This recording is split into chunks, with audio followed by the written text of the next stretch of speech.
Miss Martin Muses. Welcome to Miss Martin Muses, where we muse upon what makes me laugh, makes me cry, makes me happy, makes me sad, or just really, really ticks me off. Well, today we're going to talk about something that makes me very happy and a little bit sad, but I did not cry. I did not cry at this book. It is The Hobbit. It is The Hobbit by J.R.R. Tolkien, and I am joined again with my guest all the way from the north, the Viking, the one, the only, from the future. It is Steve Kenobi. Hi. Hi, how's the future? It's getting warmer actually. Spring is definitely arriving in Norway, and yeah, and tomorrow we set the clock because we haven't done it yet. So I'll be 6 hours behind Eastern. Okay. Again. Again. Sorry, 6 hours ahead. Sorry. Yeah, the time setting thing is messing up stuff. It's messing up everything. Yeah, because I asked earlier if when the stream started, because it just hit me that the time stuff was still going on. So I would have shown up an hour later if I hadn't asked. So that was a close call. Yay! Well, there you go. Well, also, for those of you who are wondering why Rennie isn't here, she's in jail. She tried to smuggle meth from Mexico and got caught, and then tried to get out of trouble after she hit a horse with her car and crashed by showing her boobs to the police officer who caught her. Turns out the female police officer was not a lesbian, and she is now in jail. She'll be out soon, though. Wow. Once again, what the guests of Miss Martin Muses say on oh my gosh, on my channel have do not necessarily reflect the views of Miss Martin Muses. No, they do not. So Stieg, I guess what we can glean from that is we won't be seeing Rennie for a few weeks, but she will be back. Yes, she will be busting out of jail. Oh no! I've already sent her a file. It was hidden in a carrot cake I baked. Hopefully, she won't eat the file, and then she'll manage to saw herself out of it. Well, you heard it here first. And everyone, apparently the future is warmer, so you can look forward to some nice weather later on today. In Norway, at least. In Norway. I don't care what the weather is like for everyone else. I mean, hope it's a hurricane and it's shit, and you're freezing and watching us talking about the Hobbit. Okay, you turn that into a positive. All right, let's say hello to. I'm always positive, and come on. Full of joy. Yep. All right. We have here in the chat, as always, Snorta Poopus Cooper. Thank you for being here. Jacob Ironside, thank you. You're always here as well. Thank you so much for being here and following along. Timon Flip is here. Hello. And everyone's saying hello to everyone. Timon Flip says, I'm watching The Last Kingdom. I strongly recommend for any medieval shows lover. It is what Game of Thrones isn't and is better than the Vikings. What do you say to that, Steve? I fully agree. And I would also recommend Britannia. It's about Romans versus Druids in England back in the day. There's a little hint of magic in there too, and some really great, fun, dark humor, and superb acting.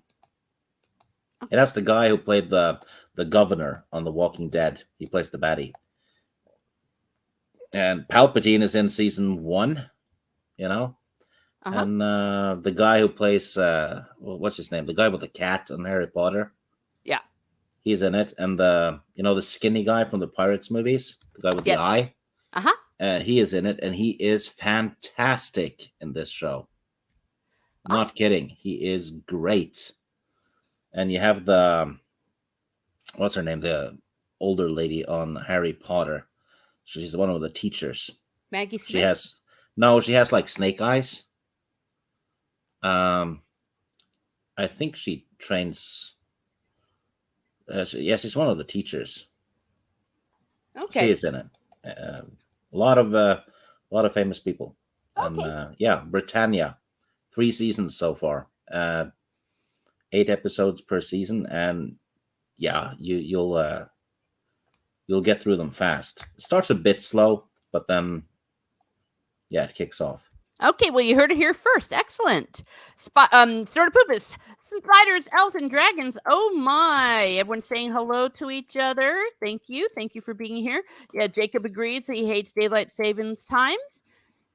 Timon Flip. So, a usual Saturday for Rennie, Steve. No comment. JT Gunter, thank you for being here. Great to see you as always. Sort of Poopa says, hopefully, Steeg will keep us abreast of the situation.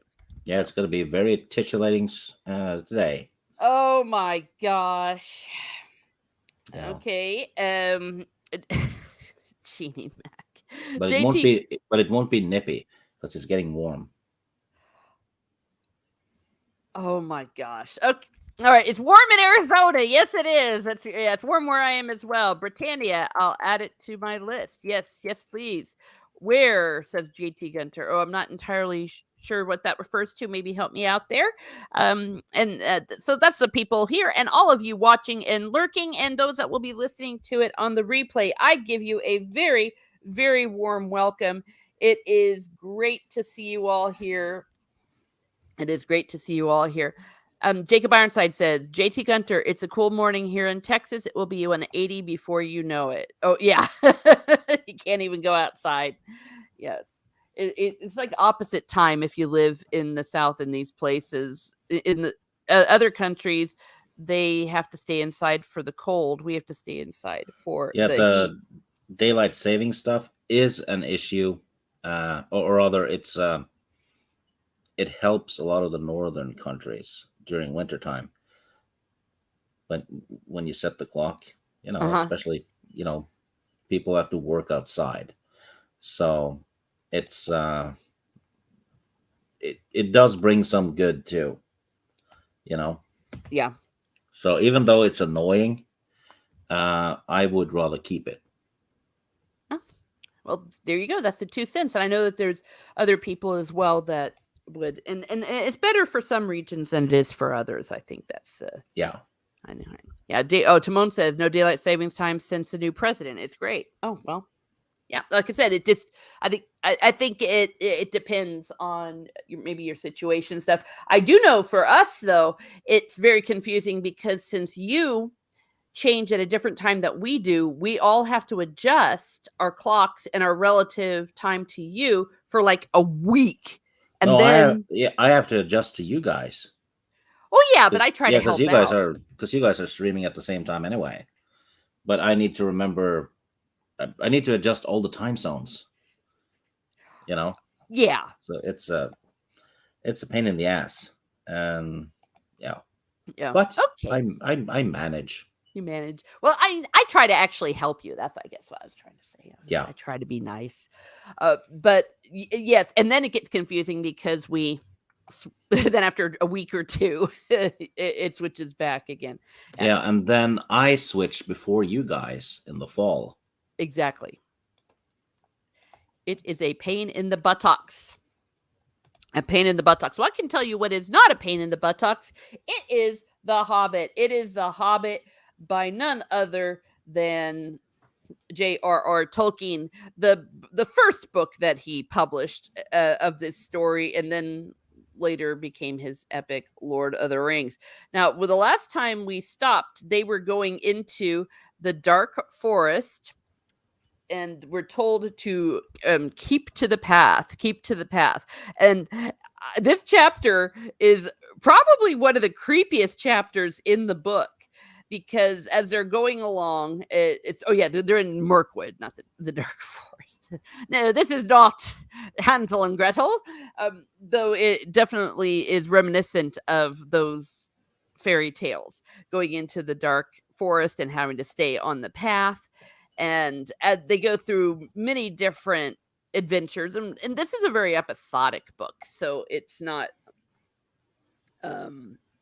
Yeah, that's why I think we can go through this pretty fast because it's very action oriented. But what's creepy to me about it is they keep coming across these cobwebs, these spider webs, and I hate spiders. I hate spiders more than life itself. Like I couldn't stand the part with Shelob either in the Lord of the Rings, and then when Bilbo kind of feels the spider web, I couldn't stand it. I couldn't stand it.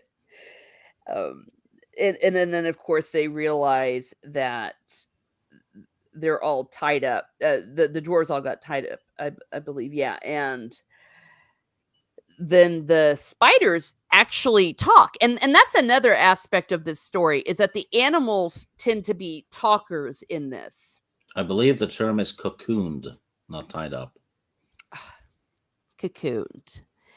Yeah, I know you speak English better than I do, even though it's your second language, or maybe even No. your third. Yeah. Or you have better vocabulary. Jacob Ironside said it mirrors Frodo and Sam going through the marshes. Don't follow the lights. Yeah. So it's got that very fairy tale-y kind of part of it, but it's just interesting about the way that these animals are different. And That's the thing I don't like in fantasy, to be honest. mhm, Talking animals, yeah. because they don't have the same build up to be able to talk. Yes. Yeah, and I think that that's what gives this more of a kid feel than the other ones. Yeah. Yeah. It's too anthropomorphic because if you try to if it logically if it's a spider, it doesn't have the same vocal cords and all that kind of stuff. The spiders don't even make sounds. The only sounds it makes it if it's big enough, the feet will make sounds, but it doesn't. If you step on a spider, it never screams, right? Mhm. Yeah. Let me make sure I've got this correct here. And in any case, this is the point where he actually gives them the name Steeg. I mean, Sting, even. The sword is not named after me. I had nothing to do with it. yeah. Sting. I understand that I did not get a lot of sleep the other day. It's okay. So yeah, and then he goes, I will sting you, because they were talking about stinging, and then he's like, I'll sting you back. And so they did. And he's like, I will call you Sting. And he's like, feel my sting, feel my sting. So this is a very epic moment where another sword that's going to be huge in the Lord of the Rings is going to just got its name. And it's very important in stories that swords have names. They mean a lot. And I thought that was really cool. And this is probably Bilbo's biggest hero moment. Yes. He's saving all the dwarves, and he's killing a lot of those big spiders. Yeah. Exactly. And he just goes crazy. And he's like, ha ha ha ha, feel my sting, feel my sting. Maybe I'm not right about this. Maybe the spiders weren't talking. I could have sworn they were, because I just reread it.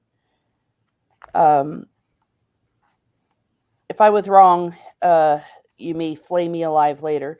But also, Bilbo does some. See, how does he go? As he's, yeah, Bilbo reappeared and charged into the astonished spiders unexpectedly. Go on, he shouted. And he did. I will do the stinging. And he darted backwards and forwards, slashing spider threads, hacking at their legs and stabbing their fat bodies if they came too near. The spiders swelled with rage, sputtered and frothed, and hissed out horrible curses. but they had become mortally afraid of Sting and dared not come very near now that it had come back. So, gosh, yeah, that's also kind of creepy. All right, so we have Rennie has shown up. Good morning, lovely people. Just stopping by and giving. Please share the stream. I'll catch a replay. Much love to you. Jacob is tattletaling on you. They hiss, laugh out loud. Okay, it's a hissing sound. Yes. Nortopoopas, I'm not fond of talking animals, which is why I prefer typing. Miss Martin muses, as you read this part, what kind of spiders do you imagine? I always imagine black widows. I don't know. I don't like to think too specifically. I just think like really big and awful. I always figured they were the same species, kind of, as Shelob, only a lot smaller. Yes. And I think that the cartoon, which I watched as a kid, did it. That put an image in my head about this. Okay, and I was right. They were talking. Okay, I'm just tripping here because they're like hiss talking. But Stieg, wouldn't you be happy to know that Bilbo, as he's going about here, he doesn't sing? No, he does. Oh, he does? Yes. Shit. Yeah, let's sing near the spiders. Well, this is what happens. He says he began to sing a song to infuriate them and bring them all after him, and also to let the dwarves hear his voice. And this is what he's saying. Old fat spider spinning in a tree. I'm not going to go through the whole thing. So yes, he did. But he was trying to get the dwarves to hear him. And he sang another song, Lazy Lob and Crazy Cobb. And was there a third one? No? Okay. So that's basically it. Oh gosh, I named the sword Steve. I'm so sorry. Sort of Poopa says, I always thought Fluffy Bunny would be a great name for a sword. Imagine a villain's son having to admit his father was killed by Fluffy Bunny. Excellent point. Hello, Keely Chow. Great to see you. And if anyone's coming in, I'm going to miss you. Mea maxima culpa. Jacob Ironside says they are the children of Shelob. Right? Yeah, that's what I seem to have heard somewhere or read it. Yeah. A lot of my Tolkien knowledge, though, is from 20 years ago. So I'm relearning stuff I've forgotten. Yeah. But there was another big spider, wasn't there? And that was helping Morgoth. Mm-hmm. And it's in the Silmarillion. I think Shelob is the child of that one. I believe so. Yeah, I mean, definitely Shelob is ancient, but Galadriel is more ancient. Yes. Yeah, and I think I saw a video that talked about that massive spider and how it traveled. Its route through Middle Earth, basically, and I think Shelob. I think it was Shelob's mom. Yeah, Ungoliant. Correct, Keck. Thank you, Keck. Yes. Yeah. I seem to remember Shelob being an offspring of Ungoliant, but if I'm wrong, feel free to correct me. Yeah. And I'm kind of with Stieg here. It has been quite a while since I have read these books, and I've been out of the lore a little bit. That's so we here at Miss Martin Muses take no umbrage at all if you correct us in our knowledge. And I love the chat and I love helping you all out. And I'm looking forward to get back into Silmarillion for some of this stuff. Thank you, Gunther, for lurking and being here. And look, oh my goodness gracious, there is an elf in the house. Speaking of which, are you with us? Hello. Yay! Hi. Hello. Just when we started talking about Mirkwood, the Mirkwood elf shows up. It's like magic. Yep. Yeah. How you doing there, Toriel? Okay. Can you guys hear me all right? Yeah. Yeah. Oh, okay. Yeah. You're a little low in my earphones, so Hmm. Oh, okay. I No, couldn't tell if you can hear me. you're coming through loud and clear. Oh, there's a bit of an Cool. echo though, so I don't know if there's some sound coming through somewhere because I'm hearing my voice. Hmm. Yeah, I just heard that there. Wait. Oh, it stopped. Yay! Are you still with us? Oh, okay. Well, we'll get that worked out. Snortapoopa says there were some spiders mentioned in the Silmarillion, and they probably spread to other parts of Middle Earth. Yeah. Yeah. Hello. Oh, everyone's saying hello, Kick. I was like, hello, I, hello. Yeah. I was watching a lore video about that a little while ago. It was about Ungoliant, I believe, and it did mention uh, Shelob. But when I was watching it, I was also falling asleep because it was late at night. So I was watching it in bed on my phone. So, yeah, my memory's fuzzy. Okay. Yeah. It's very daunting. It's not unlike a real whole mythology. I when I think about my religion, Christianity, and the Old Testament and all that, it's almost as vast as it, and I'm not exaggerating. It's got that many characters and that much intertwined, and it's just so well crafted.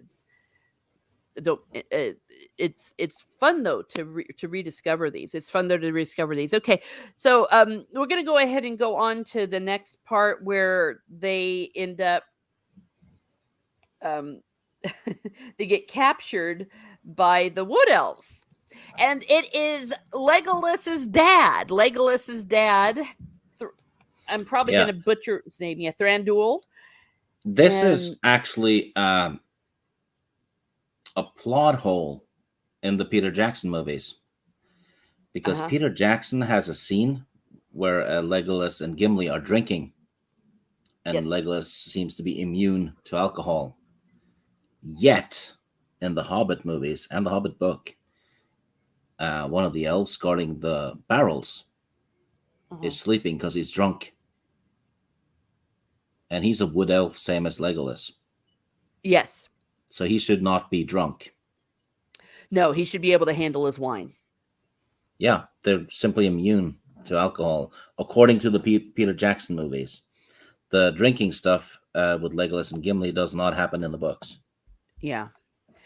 Though it's minor. Well, technically, what was it? He just felt a little bit tingly or something, wasn't it? Yeah, after like 50 beers or something. Yeah. Yeah, it was a funny scene and a little silly scene. But towards the end, especially with Legolas and Gimli, I think that he tried to add some little gimmicks and jokes that some worked better than others. Okay, well the elf is back. The elf is back. Or her avatar is back. Okay, well, hopefully we can hear you and find you and see you. Snortapoopa's Cooper says, or Gimli could have drunk Legolas under the table. Yeah. Yes. That would have made more sense in tune with The Hobbit. Yeah. Toriel has an awesome avatar now. I'm jealous. Check that out. Holy crud. I've tried changing my avatar for streams, but people get pissed because I'm supposed to use this forever. You can use whatever you want. I have no problem with it.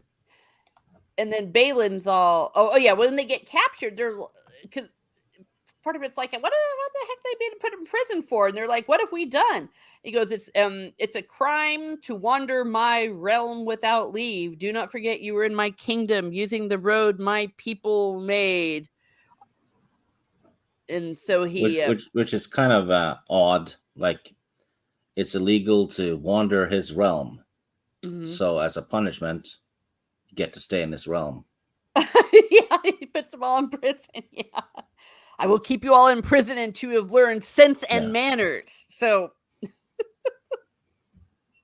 it I, should does I hate that you are here, so you should stay here forever. exactly, and shows the animosity, of course, to the dwarves and the Orcs. But holy crud, check me out. Check this out, rather. The elven king sat on a chair of carven wood. On his head was a crown of berries and red leaves. Yeah. For the autumn had come again. In the spring, he wore a crown of woodland flowers. I understand the flowers. I don't understand the berries. I Hi, guess. Toriel. Yay! For the. Can you hear me now?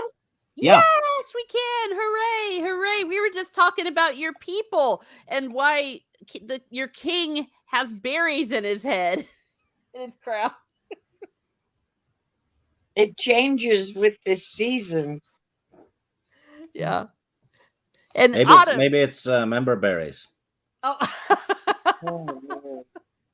Oh, so good to have you back, Toriel. So we are at this part in Mirkwood. We just got done with how the Bilbo named his sword Sting, and now they're captured. But Bilbo is not captured because he's putting on the ring. So I didn't know if you had any thoughts about what's going on right now. Our first introduction to the elves, your people, the woodland elves, and Bilbo and all that. It's interesting because they're a total different type of elves compared to Rivendell. Mm-hmm. They're more earthy. They're more in tune with the earth than the ethereal. They love the forests and the trees and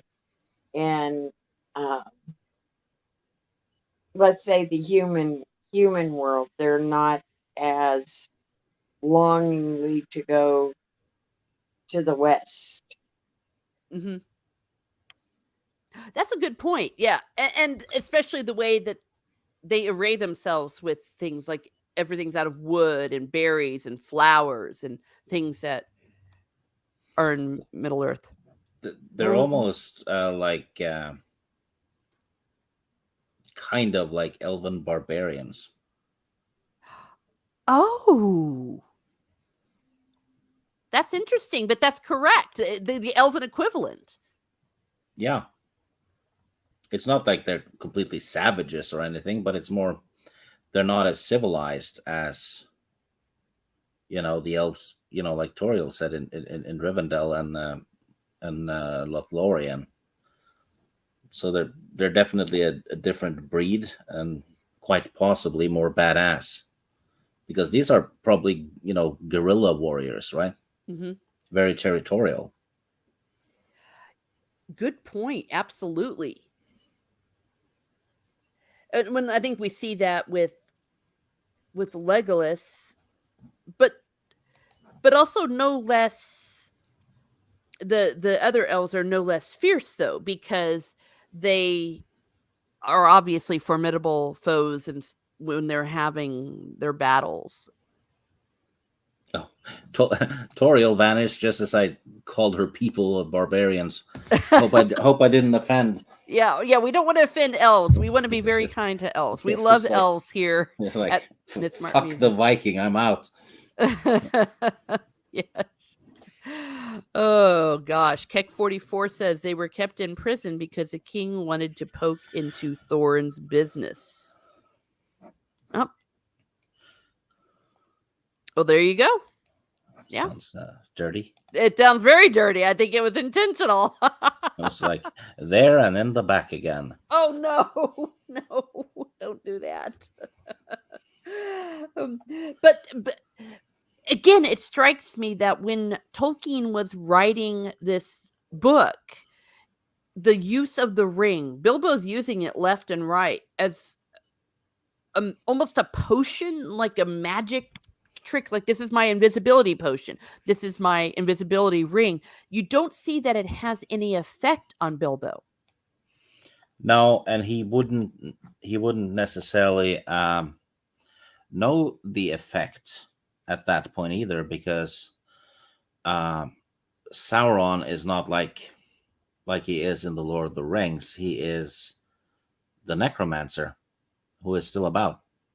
Mm-hmm. So it would probably work differently at that point in time, wouldn't it?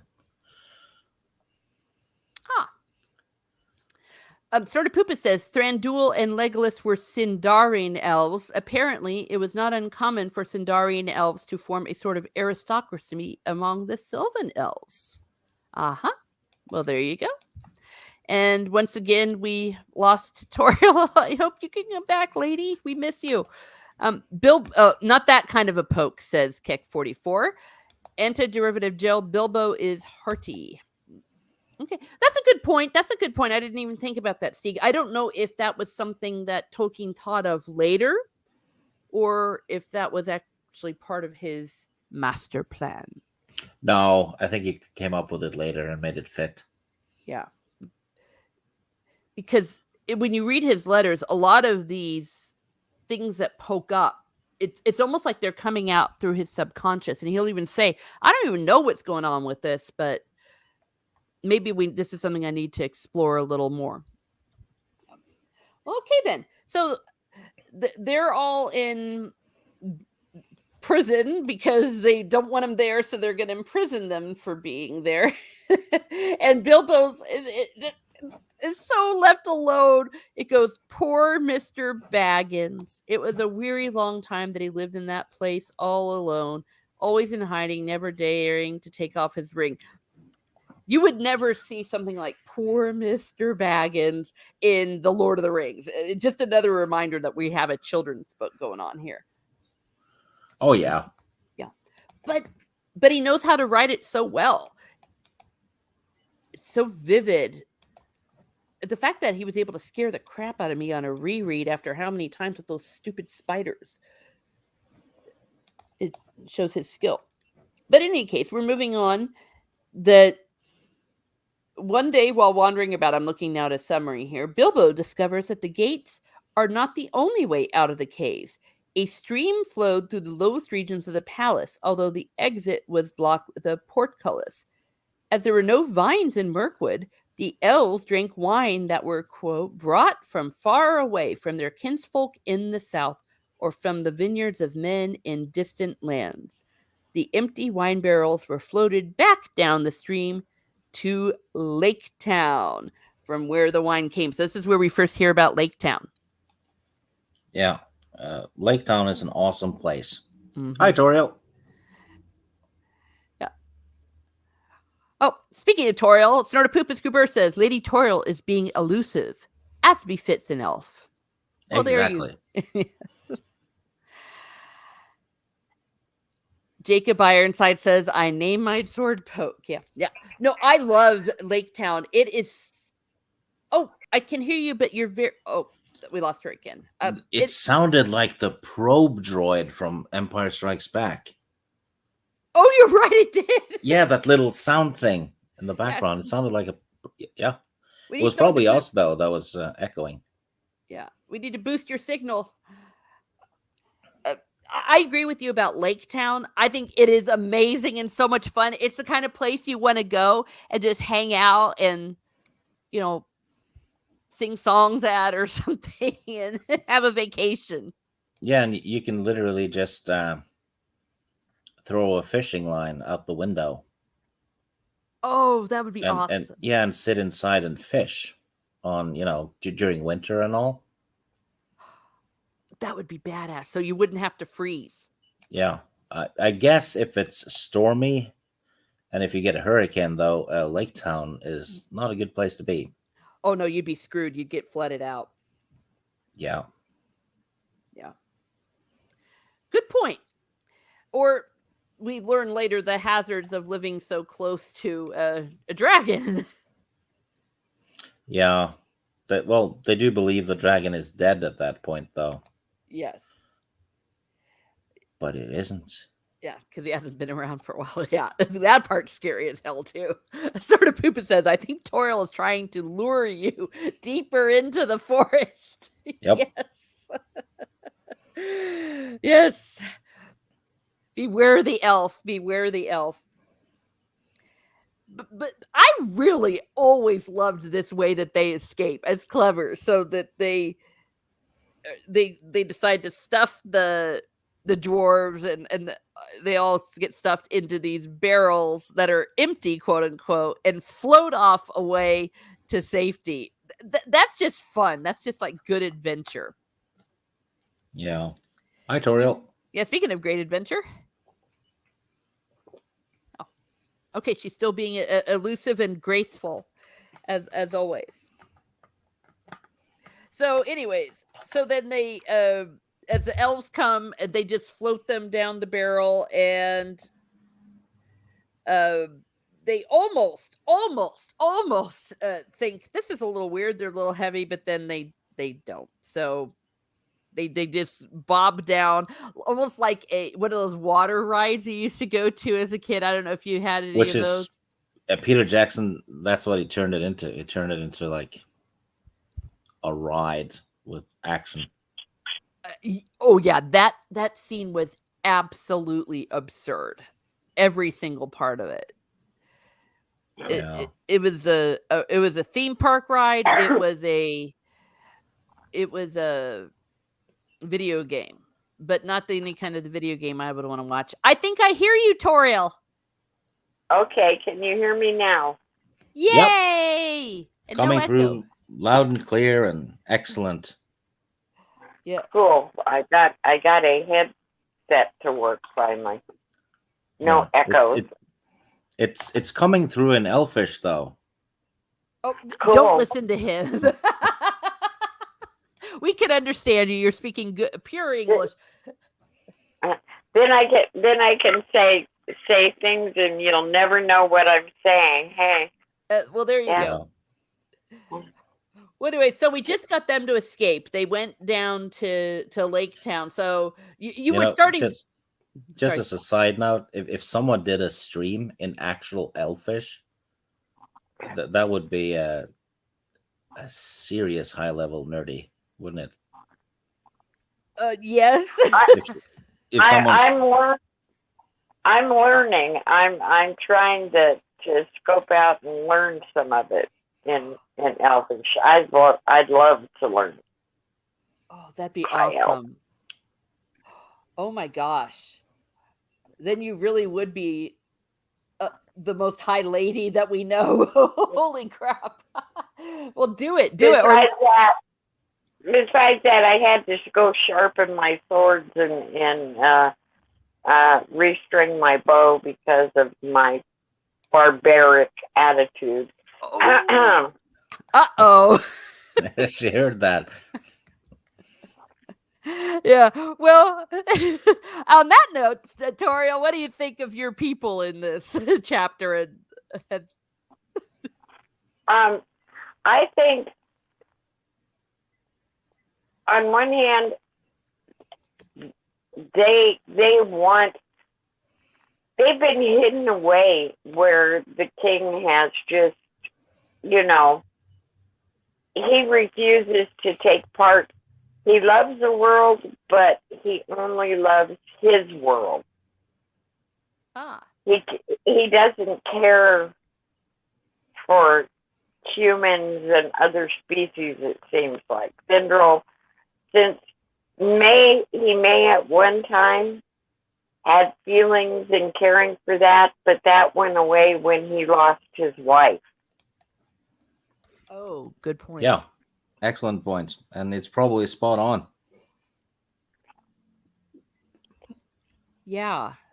Aw. Well, and they hate dwarves. That's the other thing. They really don't like them. That is, elves hating dwarves. That's not cool, because if you play D&D and other video games and all that, dwarves are the superior race because they have a bonus to their constitution, which gives them more hit points.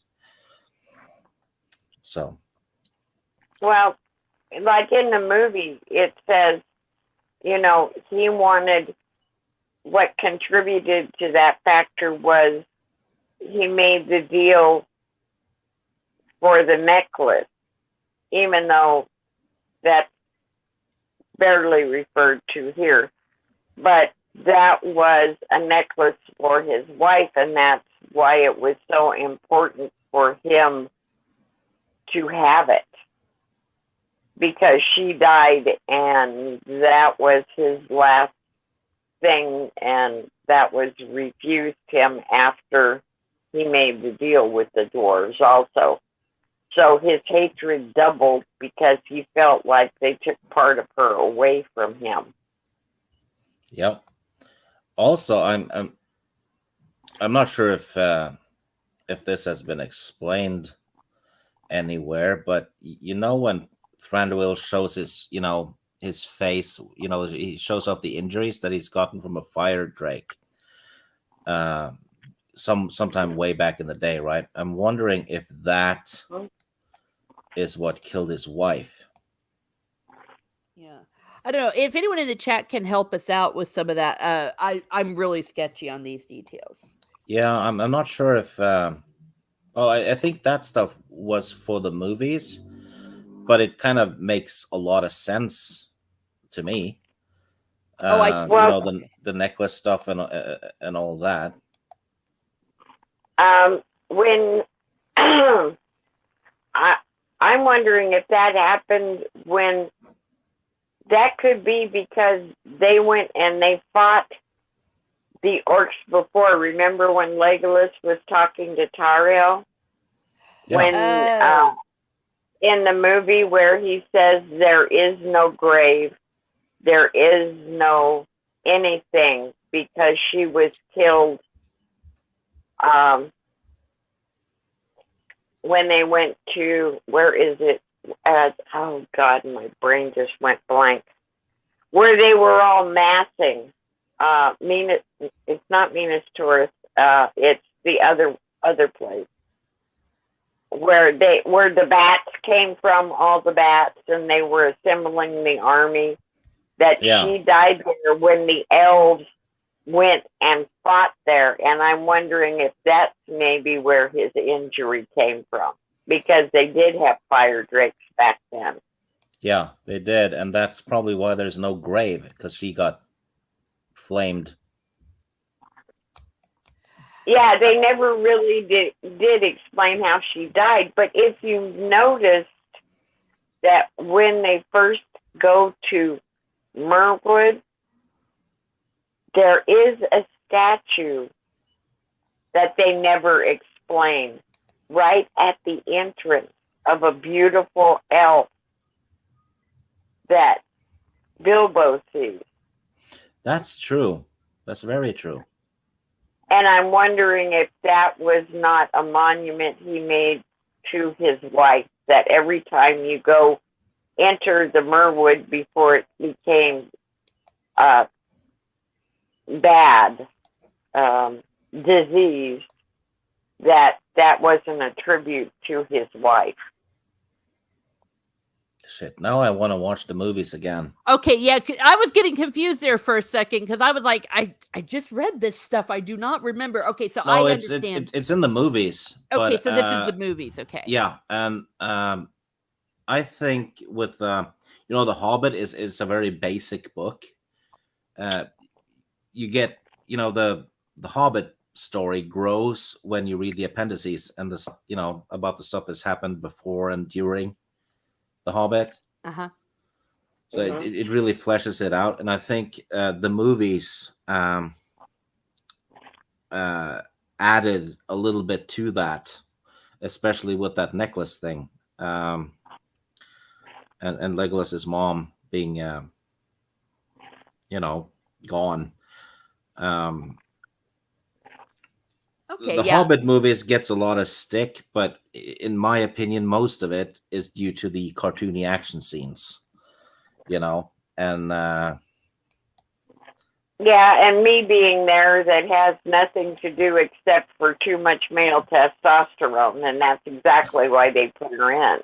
Yeah, And well, I never minded Toriel, the character. The character is excellent, but it was the romance story, really. Oh, I hated that romance story. If she should have ended up with Legolas. I'm sorry, because they were so attuned and been such good friends for what, eons. That, and I think they would have, except for his father, because Yeah. she was lowborn and he was highborn. Yeah, and the movie actually, when we first meet Toriel and Legolas, it's strongly hinted that they have some kind of a relationship, and Toriel wants Legolas, but then it just flips when she meets the dwarf, so it feels really Yeah. feels just glued on. Yeah, that's yeah, and you can still see the pull when Legolas goes after her. Yeah. Because she said, "I knew you would come." Well, okay, then. Yeah, Sword of Poopus Cooper says, in the books, you never got much background information on Thranduil. Most of the black story comes from the movies and some fan fiction. Yeah. Yeah, and a little bit in the appendices. He, as far as I remember, he's not even in the Silmarillion much. Yeah. Well, Yeah. and the good news is when we get to the Silmarillion, that's what we'll be getting to. Yeah. I must admit I've only very briefly did barely more than a glance at the second Hobbit movie. I didn't have much use for it. Yeah. Yeah. Jacob Ironside looked it up. Thranduil fighting the dragons was made up for the movie. Okay. Yeah. See, that's where I was between two worlds there for a second, and I wasn't. But in my opinion, I thought that addition to the Hobbit movies was a positive one, because Thranduil needs motivation and some fleshing out too, and you're not getting that in the book, so they had to do something, and I thought it was done well, even though it's non-canon, but it's better than nothing in my opinion. It's like that little added thing, like I saw. I'm sorry, I pick up on the little tiny details in movies where the statue was when they first entered the forest. Yeah. And you're probably spot on about that. Oh. Yeah, Kick 44 says, you're saying the king was anti-redhead? Yeah. Yes. The bastard. Yes. Yeah. Well, and speaking of the movies and the Lake Town, holy crap, that was probably one of the best things that in my humble opinion, that they did of the handful in that whole trilogy. The setting and the way that they showed that town, that was exactly how I imagined it. And because I just love Lake Town, like Steve was saying, I just love the idea. I never even thought about fishing out my window, because then maybe I'd actually like fishing. I just like to watch people fish. Oh, speaking of which, I don't know what. Speaking of fishing, for some sexy men, it is Prince Lethal. It is Prince Lethal getting ready to go into bed, but just know you are all my precious, especially Steeg. Oh, thank you, love pumpkin. Oh, it's Mr. Handsome from Down Under. Oh, goodness. Get out the fan. Oh, yeah. We love Lethal here. Yes, we do. Lethal's awesome.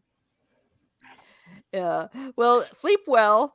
You know what's kind of silly in the Hobbit movie at Lake Town? Uh-huh. They hear the rumble from the mountain, right?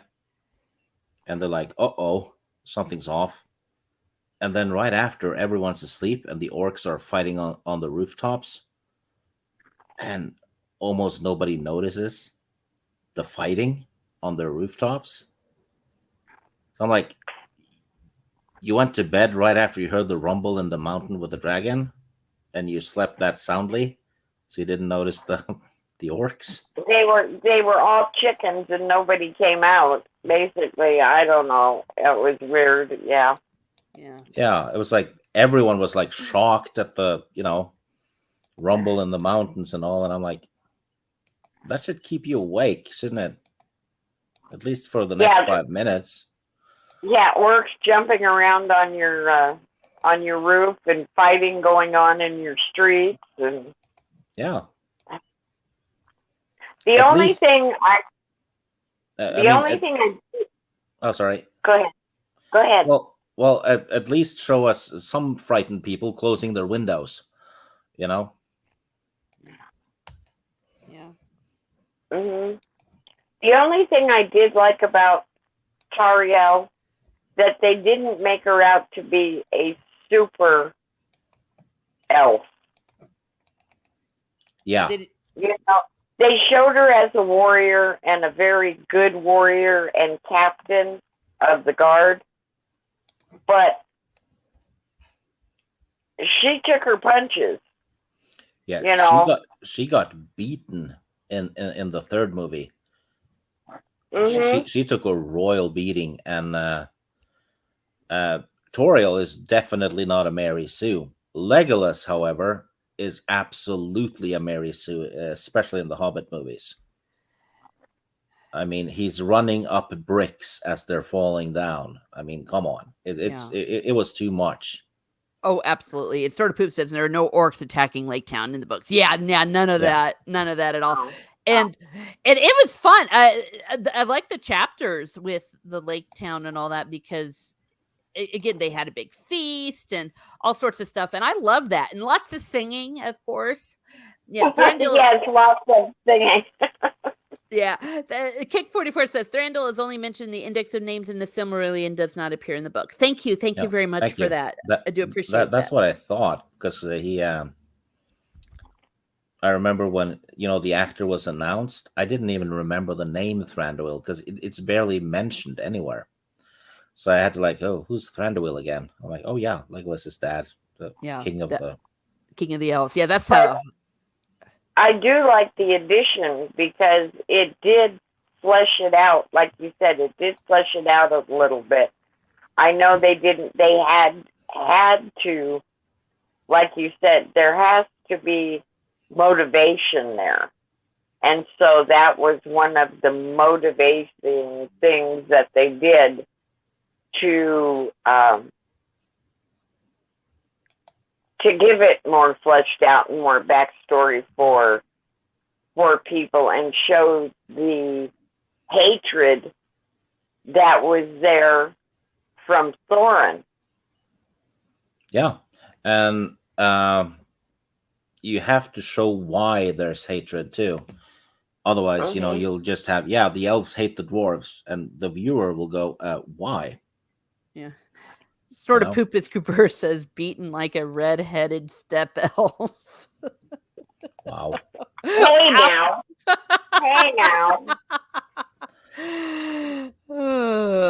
Jacob Ironside says, my armor is like tenfold shields, my teeth are swords, my claws spears, a shock of my tail a thunderbolt, my wings a hurricane, and my breath death. Yes. Speaking of which, yes, we're going to get to after they all leave Elf Town, they Lake Town even? Lake Town. Lake Town, yes. After a nice wrist fight. Having a good day today, yeah. Well, there's also some character development because the dwarves are really starting to really admire Bilbo, and they were bragging on him and all that. So it was really a cute chapter. But they go to the mountain, and when they get there, of course, they had their speak elf or speak friend and enter moment a little bit where there's a puzzle that they can't quite figure out, and then the certain sunlight had to go on the last light of Duron's day, and there was this thrush, and it gives a trill, there's a crack, and there's a little keyhole opens. And I love those parts of it because it's very magical and fun and goes along with the map and the little riddles and how they figure it out. I think. It's Indiana Jones-ish. Oh, you're right. It is kind of like that, or rather, Indiana Jones is like this. So I thought that was a fun way, a fun little moment there. That's basically all that happens in that chapter, but it's loads of fun. And then That's a big gripe I have with the movies, because the the keyhole stuff in the movies, it's not even needed because the front door is smashed open. Oh, I didn't watch that closely. Yeah, because the dwarves wall it up after they take control of the Lonely Mountain. They basically build a wall in front of the front door because it was open. You see it at the beginning of the first Hobbit movie. Smaug smashes in and goes through the front door. So even if the back door was closed, they could have just walked in the front door all along. Huh. Well, there you go. But in the book, because poor Bilbo technically is still the burglar, they're like, okay, Bilbo. Yeah, go Bilbo. on. Do your thing. And so Bilbo's kind of like, okay, this really sucks. And it's so vivid. As I was rereading this, I could see it, I could feel it, and things were getting hot. And then he heard this snoring going on, and of course that's the snoring of the dragon. And then what does it say? It says, there he saw, this is in the summary, there he saw the red gold dragon Smaug slumbering on uncounted gems and jewels and gold. I love that iconic imagery. The dragon with the treasure. That's an old or maybe a new thing, but it's from Siegfried and the Dragon Slayer. It's the Rheingold. Okay, that's what I thought. Yep. Yeah. And just the way he's just dripping in them, it's just so awesome and badass. And he is genuinely terrifying. Yeah. Yeah. And it says he smelled a strange air in his lair and realized a cup from his hoard was missing. And Tolkien was heavy metal before there was heavy metal. Yeah. It's true. I mean, look at when you see artwork of Morgoth, right? Don't tell me that's not a heavy metal album cover. Oh.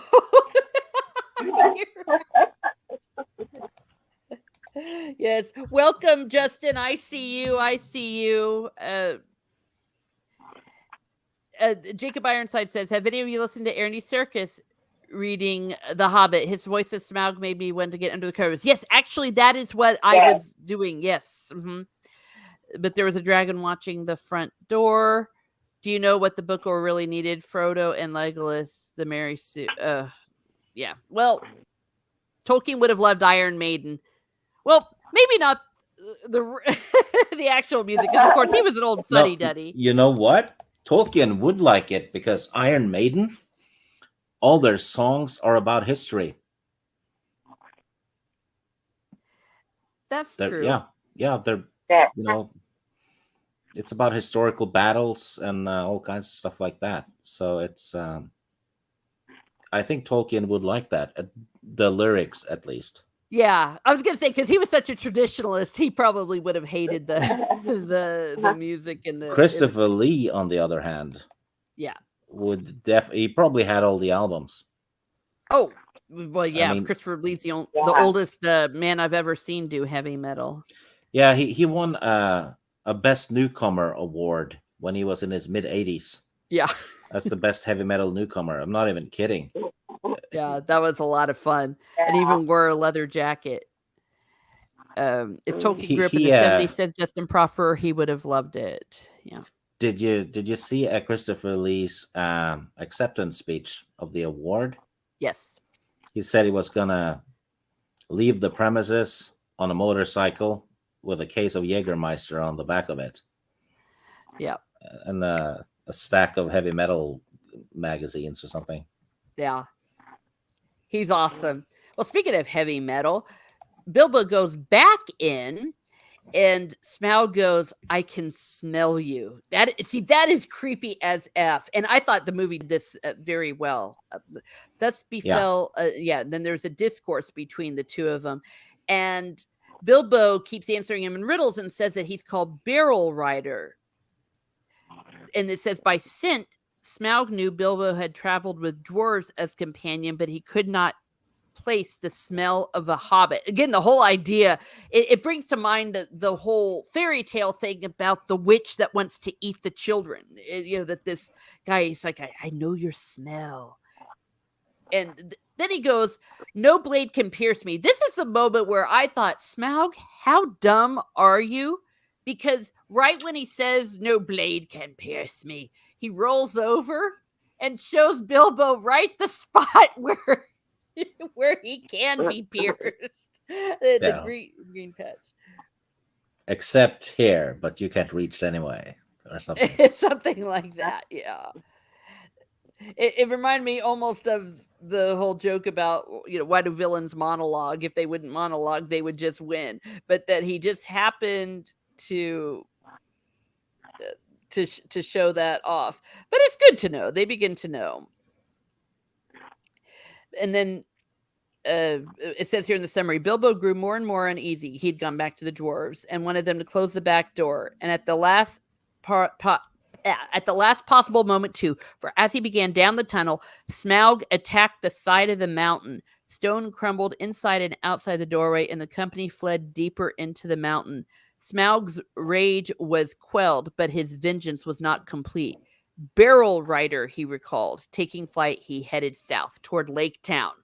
So this is where, he gleans that he must be from Lake Town because of the barrels. So in a way, Bilbo kind of seals the fate there of them. And I actually never thought of that, but it's true. Bilbo is to blame for what happened to Lake Town. Yes, because of the riddles. Even in the movie, if you pay attention to that, even though they had the great big monologue, that's where Smaug gleaned that when he said Barrel Rider. Mm-hmm. So well done, Bilbo. Thank you. Because Lake Town was awesome. Yeah, little fucker ruined it. Yeah, Jacob Ironside says dragons are vain. Yes. Yeah. Hello, Cybot. Thank you for being here, and thank you for being here. The Tad but should be. He says the dragons were all filled with Melkor's arrogance from the beginning. It's one of their characteristics that Tolkien included in all of the incidences with them. Yeah. Yeah, and that's part of it too. The hubris, the arrogance of evil, that sometimes they can't quite see where their vulnerabilities are. It's like somehow Palpatine survived. Oh gosh, yeah. No, don't go there. He literally called them on the radio. Yeah. I'm alive. I'm gonna attack you. Yeah. And then Cybot said it's not that I think Smaug needed much of a reason to go after Lake Town, to be fair. Yeah. Well, but he hadn't, for how long? I mean, because they didn't even know. They thought he was dead. But yeah, it's just well done. Well done, Bilbo. When I got The Hobbit, I think I got it for my birthday once because I had been reading The Lord of the Rings. And my mom got me The Hobbit. And I had the cover with, the one with Smaug on the pile of gold. Mm-hmm. I'm not sure who did that cover, though. It was very detailed. Oh, yeah, I love that one. Yeah. Yeah, it's ego. It's always ego with villains. And I agree with Teresa. They monologue because they think they're invincible.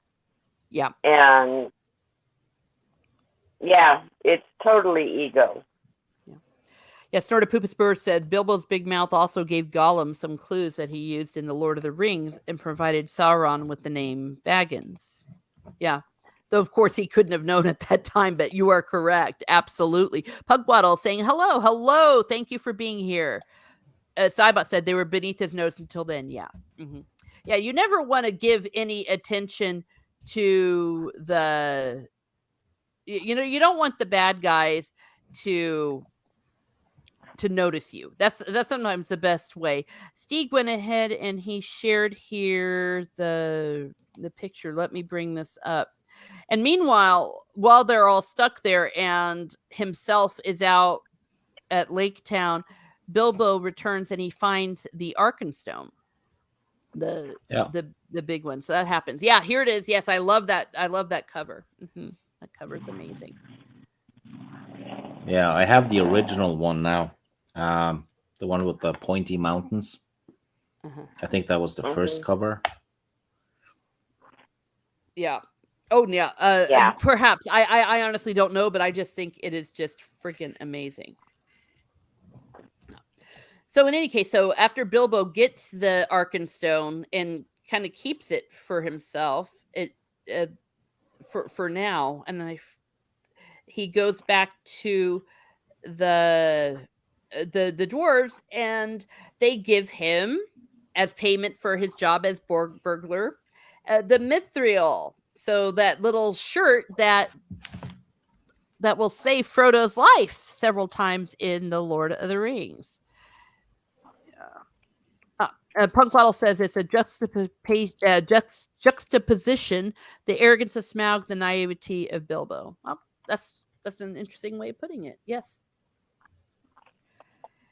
So in any case, that's what they're doing. So those are the two main points that they Bilbo gets the Arkenstone and he gets his mithril. Meanwhile, the chapter called Fire and Water. This one was really, really an intense moment. Before I do go on to this intense moment, Cybot says there's a theory that the Arkenstone is the Silmaril that was lost below the earth, but there are some problems with that theory. Need to consider. Yeah, I understand that. Yeah, sure, why not? Thad, but yeah, I think it's a great theory, and I wish Tolkien had made it so. But I think it has been debunked. Yeah, I think that's one of those things that maybe he would have if he'd have known what the whole story was going to be. Because at this time, he was only planning on just the Hobbit almost a standalone. Mm-hmm. Yeah, the Ted that shouldn't be said. If you read Unfinished Tales plus some other stuff, one of Gandalf's primary reasons to support Thorin was to set up Smaug getting killed before Sauron could take control of him. Yeah, say Lady Toriel, that would have been terrible if we'd have had Smaug in the Lord of the Rings. Yeah. All he would have had to do was hunt the Fellowship. Yeah. Yeah. And he could have taken out, I don't know, all of them. Yeah. It's basically napalm. Just fly over and flame them. Oh, yeah, good point. I mean, good point on all of that. And Minas Tirith would have been a goner right off the bat. Edoras, Helm's Deep, what have you. Mm-hmm. Yeah. It almost reminded me of what Daenerys, the way she did in the stupid Game of Thrones season 8 when she torched everything. That's what it would have been like with Smaug. Or it's very similar to what we see in this Fire and Water. Justin, I have seen your question and I'm starring it for, we'll get to that in a little bit, but I want to keep going with the conversation here. But that is a very good question. Sort of Poopus Kuber says, if the Arkenstone was a Silmaril, the elves probably would have never agreed to let the dwarves bury it with Thorin. Yeah.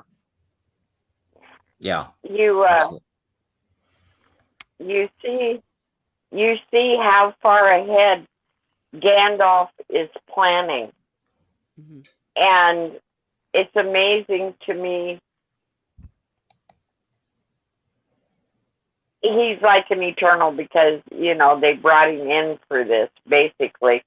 But the manipulation, it kind of reminds you of the way I think that J.K. Rowling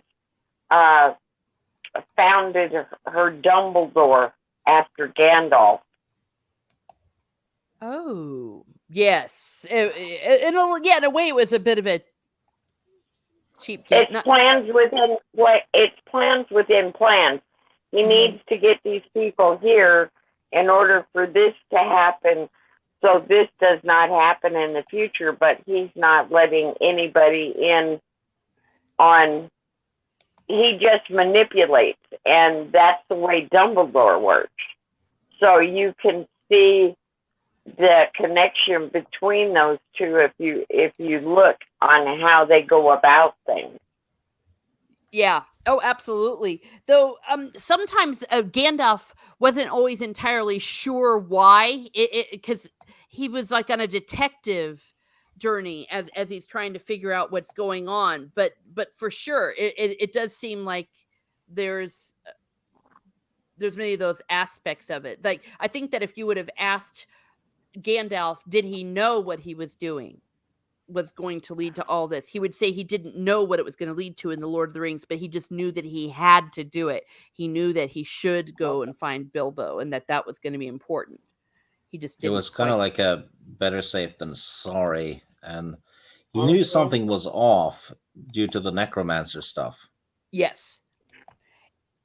And for lack of a better word, following the spirit, you know what I mean? That there was something, perhaps even the hands of Valar moving, or even the one. I found that interesting, though, because I kind of saw that comparison when I was first reading Harry Potter.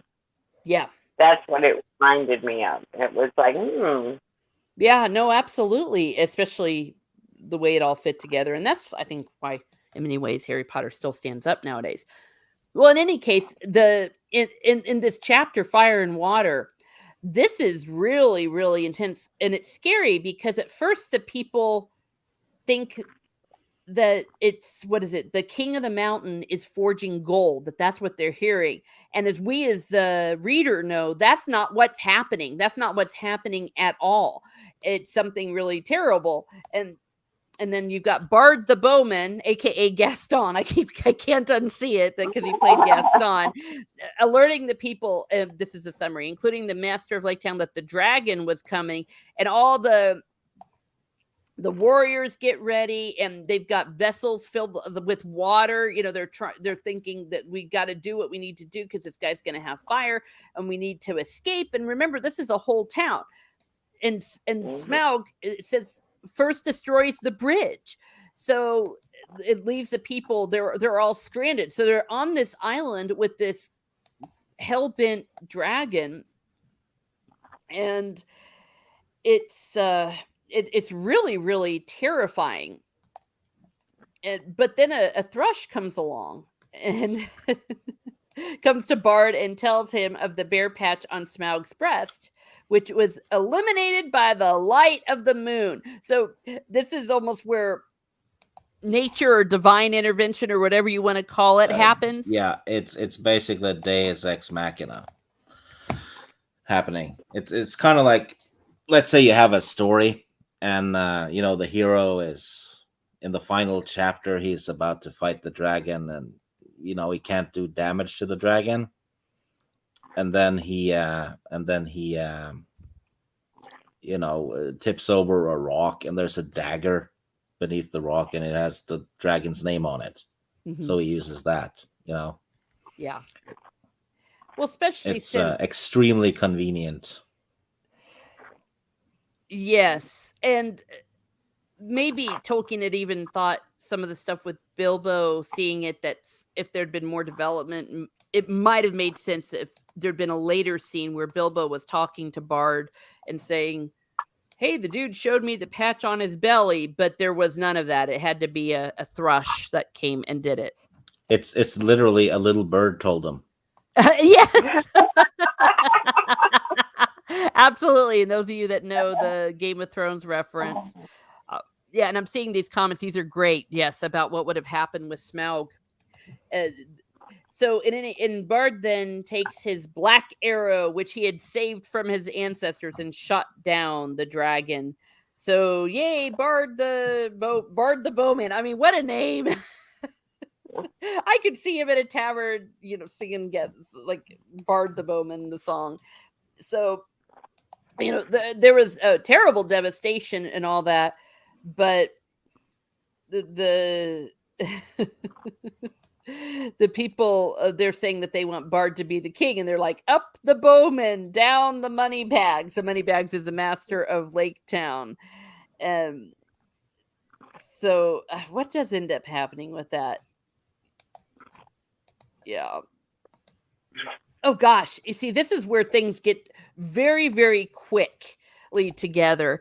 It's almost like Tolkien's like, oh crap, we need to go ahead and finish up this story, because it's in very small chapters and very small paragraphs that some messengers arrive from the Elven King Hall that, hey, guess what? The goblins are readying for a battle, and Byrne had heard the news because Smaug's defeat had come out. So all hell was about to break loose. So the Elven King is coming, and he meets with Bard, and they turn toward the mountain and devise the plan. The women, children, old and fit, as well as the master of Lake Town and some men and elves, would stay behind and collect wood for fires, while the able-bodied men, with the rest of the Elven King's array would march north to Erebor. Thus, 11 days after the ruin of Lake Town and the fall of Smaug, the host arrived at the desolation of Smaug. So suddenly, Smaug's gone, and the goblins are coming, and so the Elf King comes, and Bard the Bowman is getting ready. So we're gonna have this big battle. It was like, it's badass and it's awesome, but to me it just happened very quickly. Lady Tora, what do you think about all this stuff that's going on? Yeah, I agree with you on that. It was like, okay, we need to finish this up. At least it's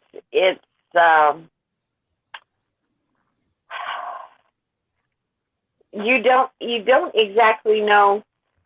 Everybody's coming after the dwarves, and everyone sees that everyone else is going to be heading towards the mountain now that the dragon's dead. Yeah, and the information moves really fast. Yes.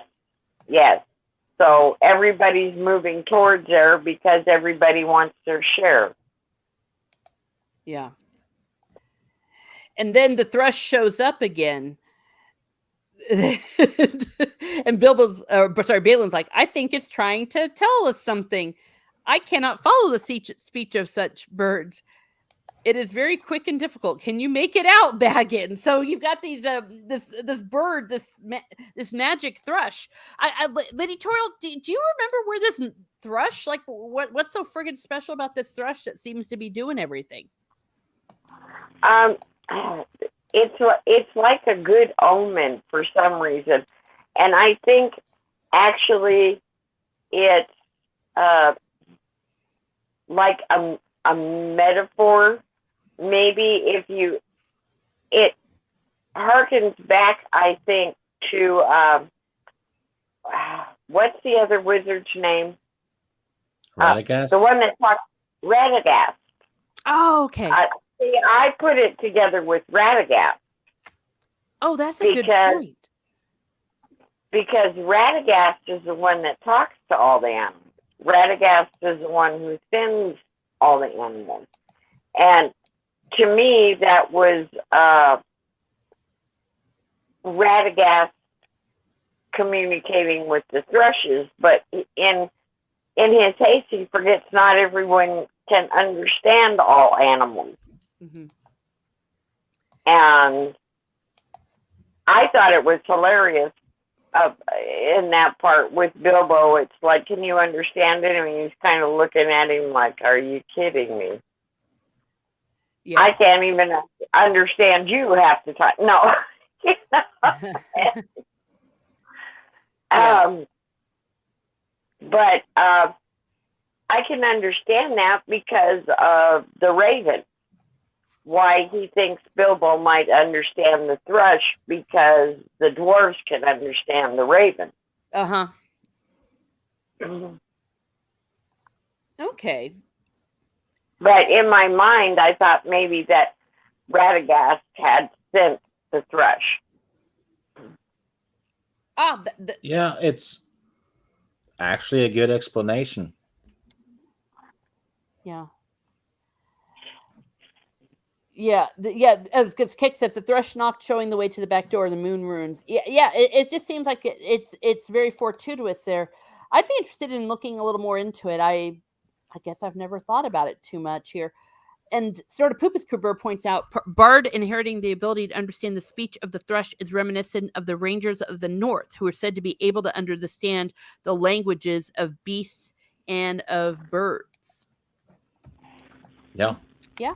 And Tad that shouldn't be says one of Manway's provinces is that he is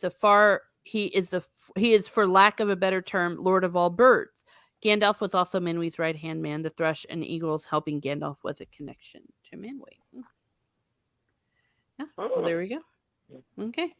And so to make a long story short, everyone's mustering and getting together. And we're going to have a big, badass battle that's going to take place in 3 paragraphs. But I understand why it wasn't a big detailed thing. It wasn't a moment like what you would see in The Lord of the Rings, because maybe in a children's book, a big, badass battle wouldn't have been what they Yeah, wanted. and in the book, it makes perfect sense that we don't see it because everything is from Bilbo's POV mostly. Oh. So if he's knocked out, he's knocked out. Doesn't see it. Mm-hmm. Yeah. That's very true. Good point. Yeah, very good In point. in the movies, though, you have to show it. Yeah. Well, and it makes sense, well, especially because if you're trying to make a movie 3 hours long, of course. You got to put something in there. Yeah. Yeah. So in any case, I'm going to make a very, very long story short. Haha. The big frack! I just pressed the wrong button. The battle does happen, and thus began the battle of the 5 armies. I'm reading this from a summary. Between the goblins, wolves, and elves, men, and dwarves. The reader learns that the goblins had been amassing in the wake of the great goblin's death and had set themselves up on capturing the lonely mountain. A strategy had arisen. The goblins would be lured into the valley between the arms of the mountain, and they would be cornered and destroyed. Bilbo wore the magic ring to utilize its powers of invisibility. The elves charged first in wrath and killed countless orcs. Then the dwarves under Dane attacked, routing the enemy and striking panic into the orcs. Victory seemed to be at hand when the forces of good were ambushed by orcs scaling the mountain. The battle raged on, with Bard defending the eastern spur of the mountain and elves fighting on in Ravenhill. Thorin and the company of dwarves burst out of the mountains in battle armor, rallying morale. Calling all elves, dwarves, and men alike to him, Thorin rallied the armies on a counterattack against the orcs. Thorin attempted to break the bodyguard of Bolg. Goes into some detail here. And Bilbo, fighting on Ravenhill with the elves, cried in disdain as defeat became apparent. He regretted the death and ruin caused by the plundering and golden horde of Smaug. Then out of the sky, the majestic eagle swooped down, prompting Bilbo to cry, the eagles, in great joy. Bilbo was then struck by a hurled stone and struck unconscious. So, a lot there in 2 pages. but you're right though about the big graphic stuff and what we hear afterwards, especially how Thorin gets speared and everything. That would be something that by knocking out Bilbo, it would have kept that from being something big and graphic and epic and going on. as Keck says, the protagonist was knocked out early in the fight. Now the eagles are coming. There's going to be a callback to that in the Lord of the Rings. So, because that's what Pippin heard, and he thought he was hallucinating at the end of his death and remembering stories from Bilbo. And this is the story he was talking about. Yeah, good callback. Mm-hmm. And it is. It's always triumphant whenever you hear the eagles are coming. And then, of course, he's knocked out. And like Pippin was knocked out too, because he had a troll land on top of him. And it's kind of sad then, because this did happen off screen, but when he awakes, he's there and he sees that the battle was won. And they couldn't find Bilbo at first because he had his magic ring on, and Gandalf is waiting for him, but he tells him that Thorin Oakenshield is mortally wounded. And it's like, oh, okay. Now, I think in the movie, Toril didn't go on for like 50,000 years? How Thorin... Well, he fought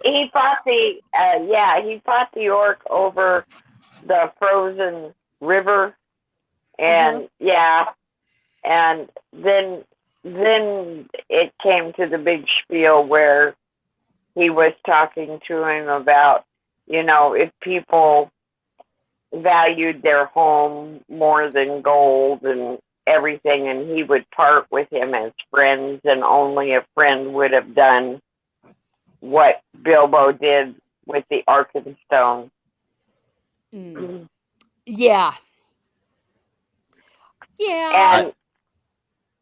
But to me, like you said, Teresa, that I think he didn't put that in because he was writing for his children, and it was a children's story, that they didn't need to know all the awful parts of what happened in war. Plus, with him coming from war,